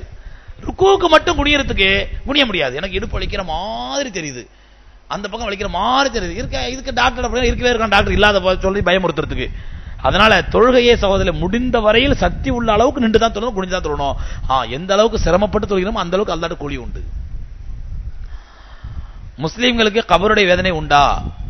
நபி ஸல்லல்லாஹு அலைஹி வஸல்லம் சொல்றாங்க, ஒரு முஸ்லிம் உண்மையான முஸ்லிமாக இருந்தால் அவனுக்கு கபர்ல மலக்குமார்கள் மன் ரப்புக்க ஒமா தீனுக்க ஒமன் நபியுக்கன்னு கேட்கும் பொழுது அவர் ஒழுங்கா பதிலளிப்பார், அல்லாஹ் அவருக்கு பரிபூர்ணமான கூலியை கொடுப்பான். ஆனால் அதே நேரத்தில் ஒரு முனாஃபிக்காகவோ ஒரு காஃபிராகவோ இருந்தால் அவர் ஒமன் நபியுக்க ஒமா தீனுக்க ஒமன் ரப்புக்க அப்படின்னு கேட்கும் பொழுது லா வாஹ் வாஹ் லாதிரி, ஐயோ எனக்கு தெரியாதே அப்படின்னு அலறுவார். நபி ஸல்லல்லாஹு அலைஹி வஸல்லம் சொல்றாங்க. அல்லாஹ் சுப்ஹானஹு வ தஆலா எல்லாரும் உண்மையான முஃமின்களாக ஆக்கி வைத்து மலக்குமார்கள் கேள்வி கேட்கும்போது கேள்வி பதில் சொல்லக்கூடிய பாக்கியை தருவானாக. மது அருந்தினால் எத்தனை நாள் அமல்கள் ஏற்றுக்கொள்ளப்படாது? மவுத்துக்கு கபரில் அடக்கும் வரை வேதனை உண்டா? மது அருந்தினால் எத்தனை நாள் அமல்கள் ஏற்றுக்கொள்ளப்படாது? அமல்கள் ஏற்றுக்கொள்ளப்படாது இருக்கட்டும், மிகப்பெரிய பாவம், மிகப்பெரிய ஹராம். அமல்கள் ஏற்றுக்கொள்ள அப்புறம் அடுத்த பிரச்சனை பெரிய ஹராம். இன்னைக்கு முஸ்லீம்கள்ட்ட இருக்கக்கூடிய பெரிய முசீபத்து பிடிச்ச குணங்கள்ல இது ஒண்ணு, மது அருந்தக்கூடிய குணம். கேட்டா ஹஸரத் நான் குடிச்சு ரோட்ல எல்லாம் உருள்றது இல்ல, சும்மா டீசென்ட் லைட்டா ஒரு பெக்கு, அப்படி எப்பமாவது ஃப்ரெண்ட்ஸோட போனா, எப்பமாவது பெருநாளைக்கு, இல்ல எங்களுடைய ஏதாவது ஒரு அசோசியேஷன் ஏதாவது மீட்டிங் இப்படிதான் இருந்தா மட்டும் ஒரு பெக்கு மட்டும் குடிக்கிறது. என்ன எந்த விதத்துல நியாயம் இது? மிகப்பெரிய ஹராமுங்க. பெருமானார் ஸல்லல்லாஹு அலைஹி வஸல்லம் மற்ற பாவங்களுக்கெல்லாம் தண்டனை நினைத்தார்கள். இத்தனை கசியடி, இத்தனை சவுக்கடின்னு சொல்லி. சாராயம் குடிக்கிறவனுக்கு மட்டும் என்ன பண்ணாங்க? அவனை கேவலப்படுத்துங்க, காரி துப்புங்க, செருப்பால் அடிங்க, துணியை முறுக்கிட்டு அடிங்க அப்படின்னாங்க. ஏன்னா சாராயம் குடிப்பவன் அவன் தன்னுடைய அறிவை தானே மழுங்கடித்து தன்னைத்தானே கேவலப்படுத்துவதற்கு தயாராகி விட்டான். எப்ப அவன் தன்னைத்தானே கேவலப்படுத்திக் தயாராகி விட்டானோ அதுக்கப்புறம் நாமே அவனுக்கு மரியாதை கொடுக்கணும், நாமே அவனுக்கு முக்கியத்துவம் கொடுக்கணும். அதனால அவனை அதிகமா கேவலப்படுத்துங்க அப்படின்னாங்க நபி ஸல்லல்லாஹு அலைஹி வஸல்லம். அதனால சகோதரர்களே, சாராயம் குடிப்பது என்பது மிக பெரும் பாவம், அது கூடவே கூடாது. நம்மளுங்க சாராயம் குடிச்சா கூட சில சமயங்களில் ஸ்டெடியா இருப்பாங்க. பார்ட்டியில போய் எங்கேயா சாராயம் குடிச்சுவாரு, குடிச்சிட்டு அந்த சாராயத்துக்கு சைட் டிஷ் சிக்கன் பொரிச்சு வச்சிருந்தா இது ஹலாலா, சாராயம் குடிச்சுட்டு அந்த சிக்கனை கேட்பாரு இது ஹலாலா, இது அதுல தெளிவா இருப்பாங்க நம்ம ஆளுங்க. இமாம் 2 சலாம் செய்த பிறகு தொழ வேண்டுமா அல்லது ஒரு சலாம் கொடுத்த பிறகு மீதமுள்ள தொலை கேட்கறவங்க தெளிவா கேளுங்க. 2 சலாம் செய்த பிறகு தொழ வேண்டுமா அல்லது ஒரு சலாம் கொடுத்த பிறகு மீதமுள்ள தொழுகை தொழ வேண்டுமா கேக்குறாங்க. ஒரு சலாம் கொடுத்த உடனே எழுந்திருக்கிறது கூடும், தப்பு இல்லை. ஆனால் 2 சலாம் கொடுத்த பிறகு எழுந்திருக்கதான் முறை. 2 சலாம் இமாம் கொடுத்த பிறகுதான், அதாவது 2 ரக்காத் 1 ரக்காத் முன்னாடி தொழுவாதவங்க, லேட்டா சேர்ந்தவங்க, இமாம் 2 ரக்காத் 2 சலாம் கொடுத்த பிறகு எழுந்திருப்பதான் முறை. ஒரு சலால எழுச்சிடலாமா? எழுச்சா தொழுவு கூடிடும், தொழுகைக்கு எந்த பாதிப்பும் கிடையாது. சிலர் வாடகைக்கு இடம் எடுத்து தொழுகிறார்களே, அப்படி தொழுதால் பள்ளியில் தொழுது நன்மை கிடைக்குமா? பள்ளி என்பது வக்ஃப் செய்யப்பட்ட இடமாக இருக்க வேண்டுமா? கண்டிப்பாங்க. இந்த வாடகைக்கு எடுக்கிறவங்கள போய் யாருண்டா இந்த இயக்கத்திலிருந்து இயக்கம், இயக்கத்திலிருந்து இயக்கம், இயக்கத்திலிருந்து இயக்கம், குட்டி இயக்கம், பெரிய இயக்கம், சின்ன இயக்கம், மாமன் இயக்கம், மச்சான் இயக்கம், இந்தியன் இயக்கம், அமெரிக்கன் இயக்கம், இப்படியே ஆரம்பிச்சிருப்பாரு சுயநலத்துக்கு. இவங்க தான் இந்த வந்து வாடகைக்கு எடுத்து அந்த பள்ளிவாசல் பேர் வச்சுக்கிட்டு அங்க ஜும்மா நடத்துறது கூடாது. ஜும்மா நடத்த வேண்டும் என்றால் சகோதரர்களே, அது பள்ளிவாசல் என்றால் வக்ஃப் செய்யப்பட்ட இடமா இருக்க வேண்டும். தொழுலாமா? தொழுலாம், தப்பு இல்ல, தொழுது நன்மை கிடைச்சிரும். ஆனால் பள்ளிவாசலுக்கு போற நன்மை கிடைக்குமா? கண்டிப்பா கிடைக்காது. அங்க ஏத்திகாஃப் இருந்தா ஏத்திகாஃப் கூடுமா? கூடாது. அங்க ஜும்மா தொழுதா ஜும்மா கூடுமா? ஜும்மா கூடாது. அப்ப இந்த மாதிரி மக்களை, சமுதாயத்தை பிளவுபடுத்தி, சமுதாயத்தை கூறு போட்டு அதன் மூலமா தாங்கள் குளிர்காய நினைக்கக்கூடிய சுயநலமைகள் தான் வாடகை பள்ளிவாசல் எடுத்து வச்சு நடத்தி, அவனுக்கு என்னடாக்கா, அவனுக்கு ஒரு இடம் வேணும், அங்க ஒரு கூட்டம் வரணும், அங்க ஜும்மாங்கிற பேர்ல நடத்தணும், என்னத்தையாச்சும் நடத்தணும், அங்க கூட்டம் பேசணும். ஏன்னா அவனுக்கு அவனுடைய அடிவரடிகளுக்கு, அவனுடைய தொண்டர்களுக்கு எதுவும் பேசாம இருந்தா அவன் வேற ஏதாவது இயக்கத்துக்கு சேர்ந்துருவான். அவனை எப்போ ஹாட்டா வச்சுட்டு இருக்கணும், எப்போ அவனை வந்து கூட்டு கூட்டு அரவணைச்சு பேசிட்டே இருக்கணும். அப்பப்ப அவனுக்கு ஏதாவது வேலை கொடுக்கணும், இந்த ஆர்ப்பாட்டம் அந்த ஊர்வலம், அப்பதான் கூட நிப்பான் அவன். இந்த மாதிரி மக்களுடைய பலகீனத்தை பயன்படுத்திக்கிட்டு அல்லாஹ்வுடைய மார்க்கத்தை, அல்லாஹ்வுடைய இபாதத்தை பாழாக்கக்கூடிய இயக்கங்கள் தான் இன்னைக்கு சமுதாயத்தில் இருந்துட்டு இருக்குது. தனி இயக்கம், தனி பள்ளி, தனி மொட்டை மாடியில வச்சு பள்ளியாசம் நடத்துறாங்க. என்னடா கீழே பூரா பொம்பளைங்க வீடு, கீழே மொட்டை மாடியில பார்த்தா கீழே பொம்பளை குளிச்சுட்டு இருப்பாங்க, இது மொட்டை அதை தாண்டி இருப்பான வேலை பள்ளிவாசல். எந்த விதத்துல நியாயம் இது? பெருமானா ஸல்லல்லாஹு, இதுக்கு என்ன ஆதாரம் கேட்பீங்க? பெருமானா ஸல்லல்லாஹு மதீனாவுக்கு வந்த உடனே முதல்ல பள்ளிவாசல் கட்ட நினைக்கிறாங்க, மஸ்ஜித் நபி கட்ட நினைக்கிறாங்க. அப்ப ஏதாவது நல்ல இடம் தேர்ந்தெடுங்கிற சஹாபாக்கள்ட்ட. அப்ப நல்ல இடம் யாருன்னு சொன்னா 2 அனாதை பிள்ளைகளுக்கு சொந்தமான இடம். ஏன் ரசூலுல்லாஹி அபூ அய்யூப் அன்சாரி வீட்டுல இருந்தாங்கல்ல, அந்த வீட்டு மொட்டை மாடியில பள்ளிவாசல் இருக்க வேண்டியதானே? இல்ல அபூ அய்யூப் அன்சாரி வந்து, அன்சாரி கொஞ்சம் நீங்க வெளியே போங்க, எனக்கு கொஞ்ச நாள் வாடகைக்கு தாங்க, நான் இதை பள்ளிவாசல் ஆக்கிறேன் சொல்லிருக்கலாமே. பள்ளிவாசல் கட்டுவதற்கு ரசூலுல்லாஹி இடம் பார்க்க சொன்னார்கள்.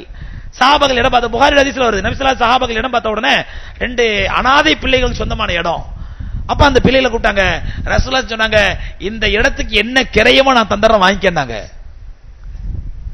இந்த ரசூலுல்லாஹி வாடகை கேட்கலையா? அப்போ நபி ஸல்லல்லாஹு வாடகை கொடுத்துருக்கலாம், வாடகைக்கு தாப்பா கொஞ்ச நாளைக்கு கேட்டுக்கலாமே, இல்லையே, கிரையத்து கேட்டாங்க. அந்த விலையத்து இடத்தை என் கிரையத்து கூட, நான் வந்து பள்ளிவாசலாக்கி வக்ஃப் செய்ய போறேன். ஏன் வாடகை இடத்த வக்ஃப் செய்ய முடியாது, வாடகை கூட சண்டைக்கு வந்துருவான். சொந்தமா வாங்கப்பட்ட இடத்த மட்டும் தான் வக்ஃப் செய்ய முடியும். நபி ஸல்லல்லாஹு வக்ஃப் செய்ய போறாங்க. அந்த பிள்ளைகள் சுப்ஹானல்லாஹ், யா ரசூலல்லாஹ், அனாதை பிள்ளைகள், யா ரசூலல்லாஹ் இந்த இடத்துல நாங்க அல்லாஹ் கிட்ட சும்மா தரோம்னாங்க. அபூபக்கர் சித்திக் ரலியல்லாஹு வற்புறுத்துனாங்க, இல்ல எங்கள்ட்ட பணம் 6000 திரகம் கொண்டாங்களே வீட்ல இருந்து, அந்த பணம் கொஞ்சம் இருக்குது, நான் தர்றேன், பணம் தரேன்ற அபூபக்கர் வலியுறுத்துறாங்க. அந்த பிள்ளை வேணான்ட்டாங்க. கடைசியில் அந்த பிள்ளைகளுக்கு அனுமதி கேட்ட பிறகுதான் பெருமானா ஸல்லல்லாஹு வக்ஃப் செஞ்சாங்க. அந்த இடம் தான் இன்னைக்கு மஸ்ஜித் நபவியா உலகத்திலே தலைநிமிர்ந்து நின்றுட்டு இருக்குது. ரசூலுல்லாஹ் வாடகைக்கு வாங்கலையே. அதனால பள்ளிவாசல் என்பது வக்ஃப் செய்யப்பட்ட இடமாக இருக்க வேண்டும். வக்ஃப் செய்யப்பட்ட பள்ளிவாசலில் தான் ஏத்திகாஃப் இருக்கணும். வக்ஃப் செய்யப்பட்ட பள்ளிவாசலில் தான் ஜும்மா தொழணும். ஜமாத் தொழு நடத்தலாமா? ஜமாத் தொழு எங்க வேணாலும் நடத்திட்டு போயிடலாம். கடைக்கு மேல, வீட்டுக்கு மேல, மொட்டை மாடியில, தட்டை மாடியில எங்கெல்லாம் ஜமாத் நடத்திடலாம், ஜமாத் நன்மை கிடைச்சிடும். ஆனால் பள்ளிவாசலுக்கு போன நன்மை கிடைக்குமா? நன்மை கிடைக்காது. நீ நம்ம ஆளுங்களுக்கு சில பேரு நோம்பு வந்துட்டா போதும், என் கடைக்கு மொட்டை மாடிக்கு மேல ஒரு 50 பேருக்கு நோம்பு தந்துக்கிறோம், இல்ல பள்ளிவாசலுக்கு போனா ரொம்ப நெரிசலா இருக்குதா, ரொம்ப டிஸ்டர்பா இருக்குதா, அதனால நாங்க ஃப்ரீயா நோம்பு தரணும், நன்மை போயிடும். நீ நெரிசலுக்கு பாத்தீங்கன்னா நன்மை போயிடும். பள்ளிவாசல தொழுது நன்மை கிடைக்காது, பள்ளிவாசல் நடந்து போன நன்மை கிடைக்காது. அதனால பள்ளிவாசல் என்பது வக்ஃப் செய்யப்பட்ட இடமாகத்தான் இருக்க வேண்டும். அதனாலதான் சகோதரர், ஏன் இன்னைக்கு நம்ம பாபரி மஸ்ஜிதுக்காக போராடிட்டு இருக்கிறோம்? ஆனா ஒரு மஸ்ஜித் ஒளிஞ்சு போட்டுப்பா, எனக்கு மத்த இடம் வேற நல்ல இடத்தை கொடுத்துருப்பாப்பா, கேட்டு வாங்கிக்கலாமே. அல்லாஹ்வுக்காக வக்ஃப் செய்யப்பட்டு விட்டால் அது கியாமத் நாள் வரையில் வக்ஃப் தான். அது யாருக்கு விலைக்கு விற்கவும் முடியாது, வாங்கவும் முடியாது. இதெல்லாம் தெரியாம ஏனோ தானா இளைஞர்களே வாருங்கள் நாம் ஒரு பள்ளிவாசல் நடத்துவோம், போன வாரம் முதல்ல வேற பள்ளிவாசல், இந்த வாரம் வேற பள்ளிவாசல், என்ன அவன் காலி பண்ண சொல்லிட்டான், வீட்டுக்காரன் காலி பண்ண சொல்லிட்டான், பள்ளிவாசல் ஷிஃப்ட் ஆகி இங்க வந்துருச்சு, இந்த வாரம் பள்ளிவாசல் ஷிஃப்ட் ஆகி அங்க போயிடுச்சு. எந்த விதத்துல நியாயம் இது? ஆகவே அந்த மாதிரி பள்ளிவாசல் ஜும்மா தொழுதா ஜும்மாவே கூடாது. நல்லா புரிஞ்சுங்க. நீங்க எந்த இயக்கத்துல வேணா இருந்துங்க, எந்த இயக்கத்திலே மயக்கத்துல வேணா இருந்துங்க, ஆனால் தொழுகை என்பது பள்ளிவாசல்ல தான் நடத்தப்பட வேண்டும். ஜும்மா என்பது பள்ளிவாசல்ல தான் நடத்தணும். பள்ளிவாசல் அல்லாமல் வேற எங்க போய் நீங்க ஜும்மா நடத்தினாலும் ஜும்மா கூடாது. பள்ளிவாசல் அல்லாமல் வேற எங்க போய் ஏத்திகாஃப் இருந்தாலும் ஏத்திகாஃப் கூடாது. நீங்க பயான் கேட்கறது அல்ல தொழுகை நடத்துறது, அது ஒரு பிரேயர் ஹால்னு சொல்லிட்டு போங்க, உங்களுடைய சென்டர்னு சொல்லிட்டு போங்க, உங்களுடைய மர்கஸ் சொல்லிட்டு போங்க. பள்ளிவாசல் சொல்லி அங்க ஜும்மா நடத்துறது மார்க்கத்தில் அனுமதி இல்லை. ஆங்கிலேயர் காலத்தில் மவுண்ட் ரோட் தர்கா இடிக்கப்படும் பொழுது ரத்தாறு ஓடியதாம். இது உண்மையா? அவுலியாக்கள் மீது இட்டு கட்டப்படும் கதைகளில் இது ஒரு கதை. அதாவது ஆங்கிலேயர் காலத்துல இந்த தர்கா வந்து மவுண்ட் ரோட் நடுவுல இருந்துச்சான். அப்போ ரோட்டை எக்ஸ்டெண்ட் பண்றதுக்காக அப்ப அந்த ஆங்கில துரை வந்தாராம். வந்து அவர் வந்து இடிச்சாராம். ஏன்னா ஆங்கில துரை அவர் வந்து இருப்பாரு, அந்த காலத்துல வேலைக்காரன் கிடையாது இல்ல, அவர் தான் வந்து இடிச்சாராம். இடிக்கும் போது இடிக்கிறதுக்கு இப்படி கையை தூக்குனாராம், தூக்குன கை கீழே இறங்கவே இல்லையாம். உடனே பயந்து போய் போயிட்டாராம். போன உடனே மறுநாள் வந்து பார்த்தா அந்த கபரு தானா அப்படி நவுந்து இப்ப இருக்கிற இடத்துல வந்து உட்காந்துருச்சான். எதிரில் இருக்கிற ஏமாளியா இருந்தா எரும மாடு என்ன ஓட்டுமா, ஹெலிகாப்டர் ஓட்டுமா. எதிரில் இருக்கிற ஏமாளியா இருந்தா எரும மாடு ஹெலிகாப்டர் ஓட்டுச்சுமா, அப்படியா அப்படிங்குவா. அந்த மாதிரி நம்ம எல்லாம் ஏமாளி நினைச்சிட்டு கதை சொல்றாங்க. இது இந்த கதைக்கெல்லாம் எந்த ஆதாரம் கிடையாது. ஒற்றைப்படையிற ஒவ்வொரு நாடுகளும் வெவ்வேறு நாட்களும் இருக்குது. அப்படி என்றால் எழுத்துக்கிற உலகத்து ஒரே நாள் இருக்க பல தடவை சொல்லியாச்சு. நாம நியத்துக்கு ஏற்றவாறு நாம் ஆர்வத்தோட ஆசையோட அமல் செய்தால் நியத்துக்கு ஏற்றவாறு ரப்பல்லாஹ் நிச்சயமா கூலி கொடுப்பான். இல்ல இல்ல இந்த எழுத்துக்கிறது அமெரிக்காவுக்கு போயிடுச்சு இந்தியாவுக்கு இல்ல அப்படின்னு எழுத்துக்கணும். நல்லா கோட்டாவை வைக்கல. இந்த வருஷம் அமெரிக்கா கோட்டா, இந்த வருஷம் ஆஸ்திரேலியா கோட்டா, இந்த வருஷம் இந்தியா கோட்டான்னு சொல்லி லைலத்துல் கத்ர் என்பது நாம் நன்மையை நாடி அமல் செய்யணும். நம்ம நியத்தை பொறுத்தது. நாம நியத்தோட அமல் செஞ்சோம்னா நிச்சயமா ரப்பல்லாஹ் நம்ம நன்மையை தருவான். இசை கூடாது என்கிறார்கள். ஆனால் நாகூர் ஹனிபா பாடல் மற்றும் இஸ்லாமிய பாட்டு கேட்பது தவறா? தயவு கூர்ந்து விளக்கவும். நாகூர் ஹனிபா அந்த இப்பதான் அந்த இதெல்லாம் குறைஞ்சு போச்சு. ஒரு காலத்துல நாகூர் ஹனிபா பாட்டுனா சுபஹானல்லாஹ், பெருநா காலையில ஃபஜ்ர் தொழுறாங்களோ இல்லையோ நாகூர் ஹனிபா பாட்டு போட்டாகணும். அவர் முதல் பாட்டு என்ன பண்ணுவார், அல்லாஹ்வை நாம் தொழுதால் அப்படிங்குவாரு. அடுத்த பாட்டு நமனை வீரட்ட மருந்தொன்று விற்கிது நாகூர் தர்காவிலே அப்படிங்குவாரு. நம்மனா யாரு, மலக்குள் மௌத்தை விரட்டுறதுக்கு நாகூர் தர்காவுக்கு போனா மருந்து கிடைச்சிருமா. அப்ப அப்படி பாடக்கூடியவர்களுக்கு அவரது அகீதாவும் கிடையாது, கொள்கையும் கிடையாது, மார்க்கம் கிடையாது, மண்ணாங்கட்டியும் கிடையாது. எல்லாம் இதுதான். இது கொடுத்தா என்ன வேணாலும் பாடுவாங்க. இது நான் நாகூர் ஹனிபா தனி மனுஷன் சொல்ல, இந்த மாதிரி பாட்டு பாடக்கூடியவர்கள் எல்லாத்தையும் சொல்றேன். அதனால அந்த மாதிரி நாகூர் ஹனிபா பாட்டுக்கு இசை இல்லாமல் எந்த பாட்டுனா கேட்கலாம் தப்பு இல்லை. எந்த பாட்டுனா ஐ மீன் இஸ்லாமிய பாட்டு அல்லாஹ் பத்தி ஆகிறத பத்தி இசை இல்லாமல் கேட்கலாம் தப்பு இல்லை. ஜும்மாவிற்கு எண் 2 பாங்கு சொல்லப்படுகிறது. அது ரசூலா காலத்துல போய் கேட்கணும். நபி ஸல்லல்லாஹு அலைஹி காலத்துக்கு பிறகு அது உஸ்மான் ரலியல்லாஹு காலத்துல வந்து 2வது பாங்கு உருவாக்கப்பட்டுச்சு. உஸ்மான் ரலியல்லாஹு காலத்துல உருவாக்கப்பட்டது. பெருமானார் ஸல்லல்லாஹு அலைஹி சொன்னாங்க, என்னுடைய சுன்னத்தையும் என்னுடைய கலீஃபாக்களுடைய சுன்னத்தையும் பின்பற்றுங்கன்னு சொன்னதுனால உஸ்மான் ரலியல்லாஹு காலத்துல ஏற்படுத்தப்பட்டதை நம்ம இன்னைக்கு நம்ம பின்பற்றுறோம். அவ்வளவுதான். ஜும்மாவில் 2வது குத்பா ஏன் அரபியில் கூறப்படுகிறது? முதல் குத்பா ரெண்டுமே அரபியில தான் நடக்குது. சில பள்ளிகள் இல்லையா, முதல் குத்பா தமிழ்ல, 2வது குத்பா அரபியில. இதை பத்தி நான் சொல்லி இருக்கிறேன். அதாவது குத்பா மெம்பர் மேல தமிழ்ல சொல்றது தப்பு கிடையாது, பயான் பண்றது. அரபில சொல்றது பெரிய பாவம், பெரிய ஹராமும், பெரிய ஷிர்க் அப்படிலாம் ஒண்ணுமே கிடையாது. நபி ஸல்லல்லாஹு அலைஹி வஸல்லம் காலத்துல, சஹாபாக்கள் காலத்துல அரபு அல்லாத மக்களுக்கு இஸ்லாம் போன பொழுது சஹாபாக்கள் அந்த அரபு மக்கள் அல்லாத மக்களுக்கு மத்தியில குத்பா வந்து அரபில தான் ஓதி இருக்காங்க. அதனால நம்ம என்ன பண்றோம், அரபில ஓதுற குத்பாவுடைய மொழிபெயர்ப்பை முன்னாடி தமிழ்ல சொல்லிடுறோம். அன்னைக்கு டாபிக் என்னவோ அந்த டாபிக் ஆயத்து ஹதீஸ் எல்லாம் சொல்லிட்டு அந்த ஆயத்து ஹதீஸ் தான் நம்ம குத்பால மெம்பர்ல குத்பா ஓதுறோம். தஹஜ்ஜுத் தொழும் பொழுது லைட்டை ஆஃப் செய்து விடுகிறீர்களே, இது சுன்னத்தா? இல்லை என்றால் என்ன காரணம்? லைட்டை அணைத்து விட்டு தான் தஹஜ்ஜுத் தொழ வேண்டுமா? எங்களுக்கு லைட்டை அணைத்தவுடன் இருட்டில் தூக்கம் ஒரு பக்கம் வருகிறது, மறுபக்கம் செல்போனை யாரா எடுத்து விடுவார்கள் என்ற பயம் பேர் வருகிறது. தயவு செய்து 2 லைட்டையாவது போட்டு வைத்து தொலை வைக்கவும். அதான் பக்கத்தில் உள்ளவங்களுக்கு நீங்க எடுத்துறீங்களும் பயம் வந்தா வராம தான் சரி. பல தடவை சொல்லியாச்சுங்க. அதாவது லைட் ஆஃப் பண்ணது ஒரு மன ஓர்மைக்காக வேண்டிதான், வேற ஒண்ணும் கிடையாது. வேற எந்த சுன்னத்தோ அல்லது பெரிய ஃபார்தோ வாஜிபோ இல்ல. லைட் ஆஃப் பண்ணதா தூக்கம் வருதுன்னா ஏன் அந்த தூக்கத்தில் நிக்கிறீங்க, பேசாம எல்லாரும் மேல போய் படுத்துருங்க. இங்க பாருங்க, இங்க தஹஜ்ஜுத் தொழும்போது ஒரு பெருங்குண்டு கூட மேல தூங்கிட்டு இருக்கோம். மேலே படுத்துருங்க, அல்லாண்டு சாப்பாடு நேரத்தில் எழுப்பி சாப்பாடு கொடுப்பாங்க. தஹஜ்ஜுத் என்பது ஆர்வத்தோடும் ஆசையோட முழிப்பு தூக்கம் வருதா, அந்த ரக்காத் முடிஞ்சோன்னு வெளியே போய் நல்லா மூந்த கழட்டு மறுபடியும் ஆர்வத்தோட நில்லுங்க. அதான் ஏற்றமானது. அல்லாஹ் ரப்பல் ஆலமீன் இந்த விஷயங்களை பேசணும், இந்த விஷயங்களை கேட்டோமோ அதன்படி அமல் செய்ய தௌஃபீக் தந்தல்வானாக. சுப்ஹானல்லாஹி வ பிஹம்திஹி சுப்ஹானக்கல்லாஹும்ம வ பிஹம்திக அஷ்ஹது அல்லா இலாஹா இல்லா அன்த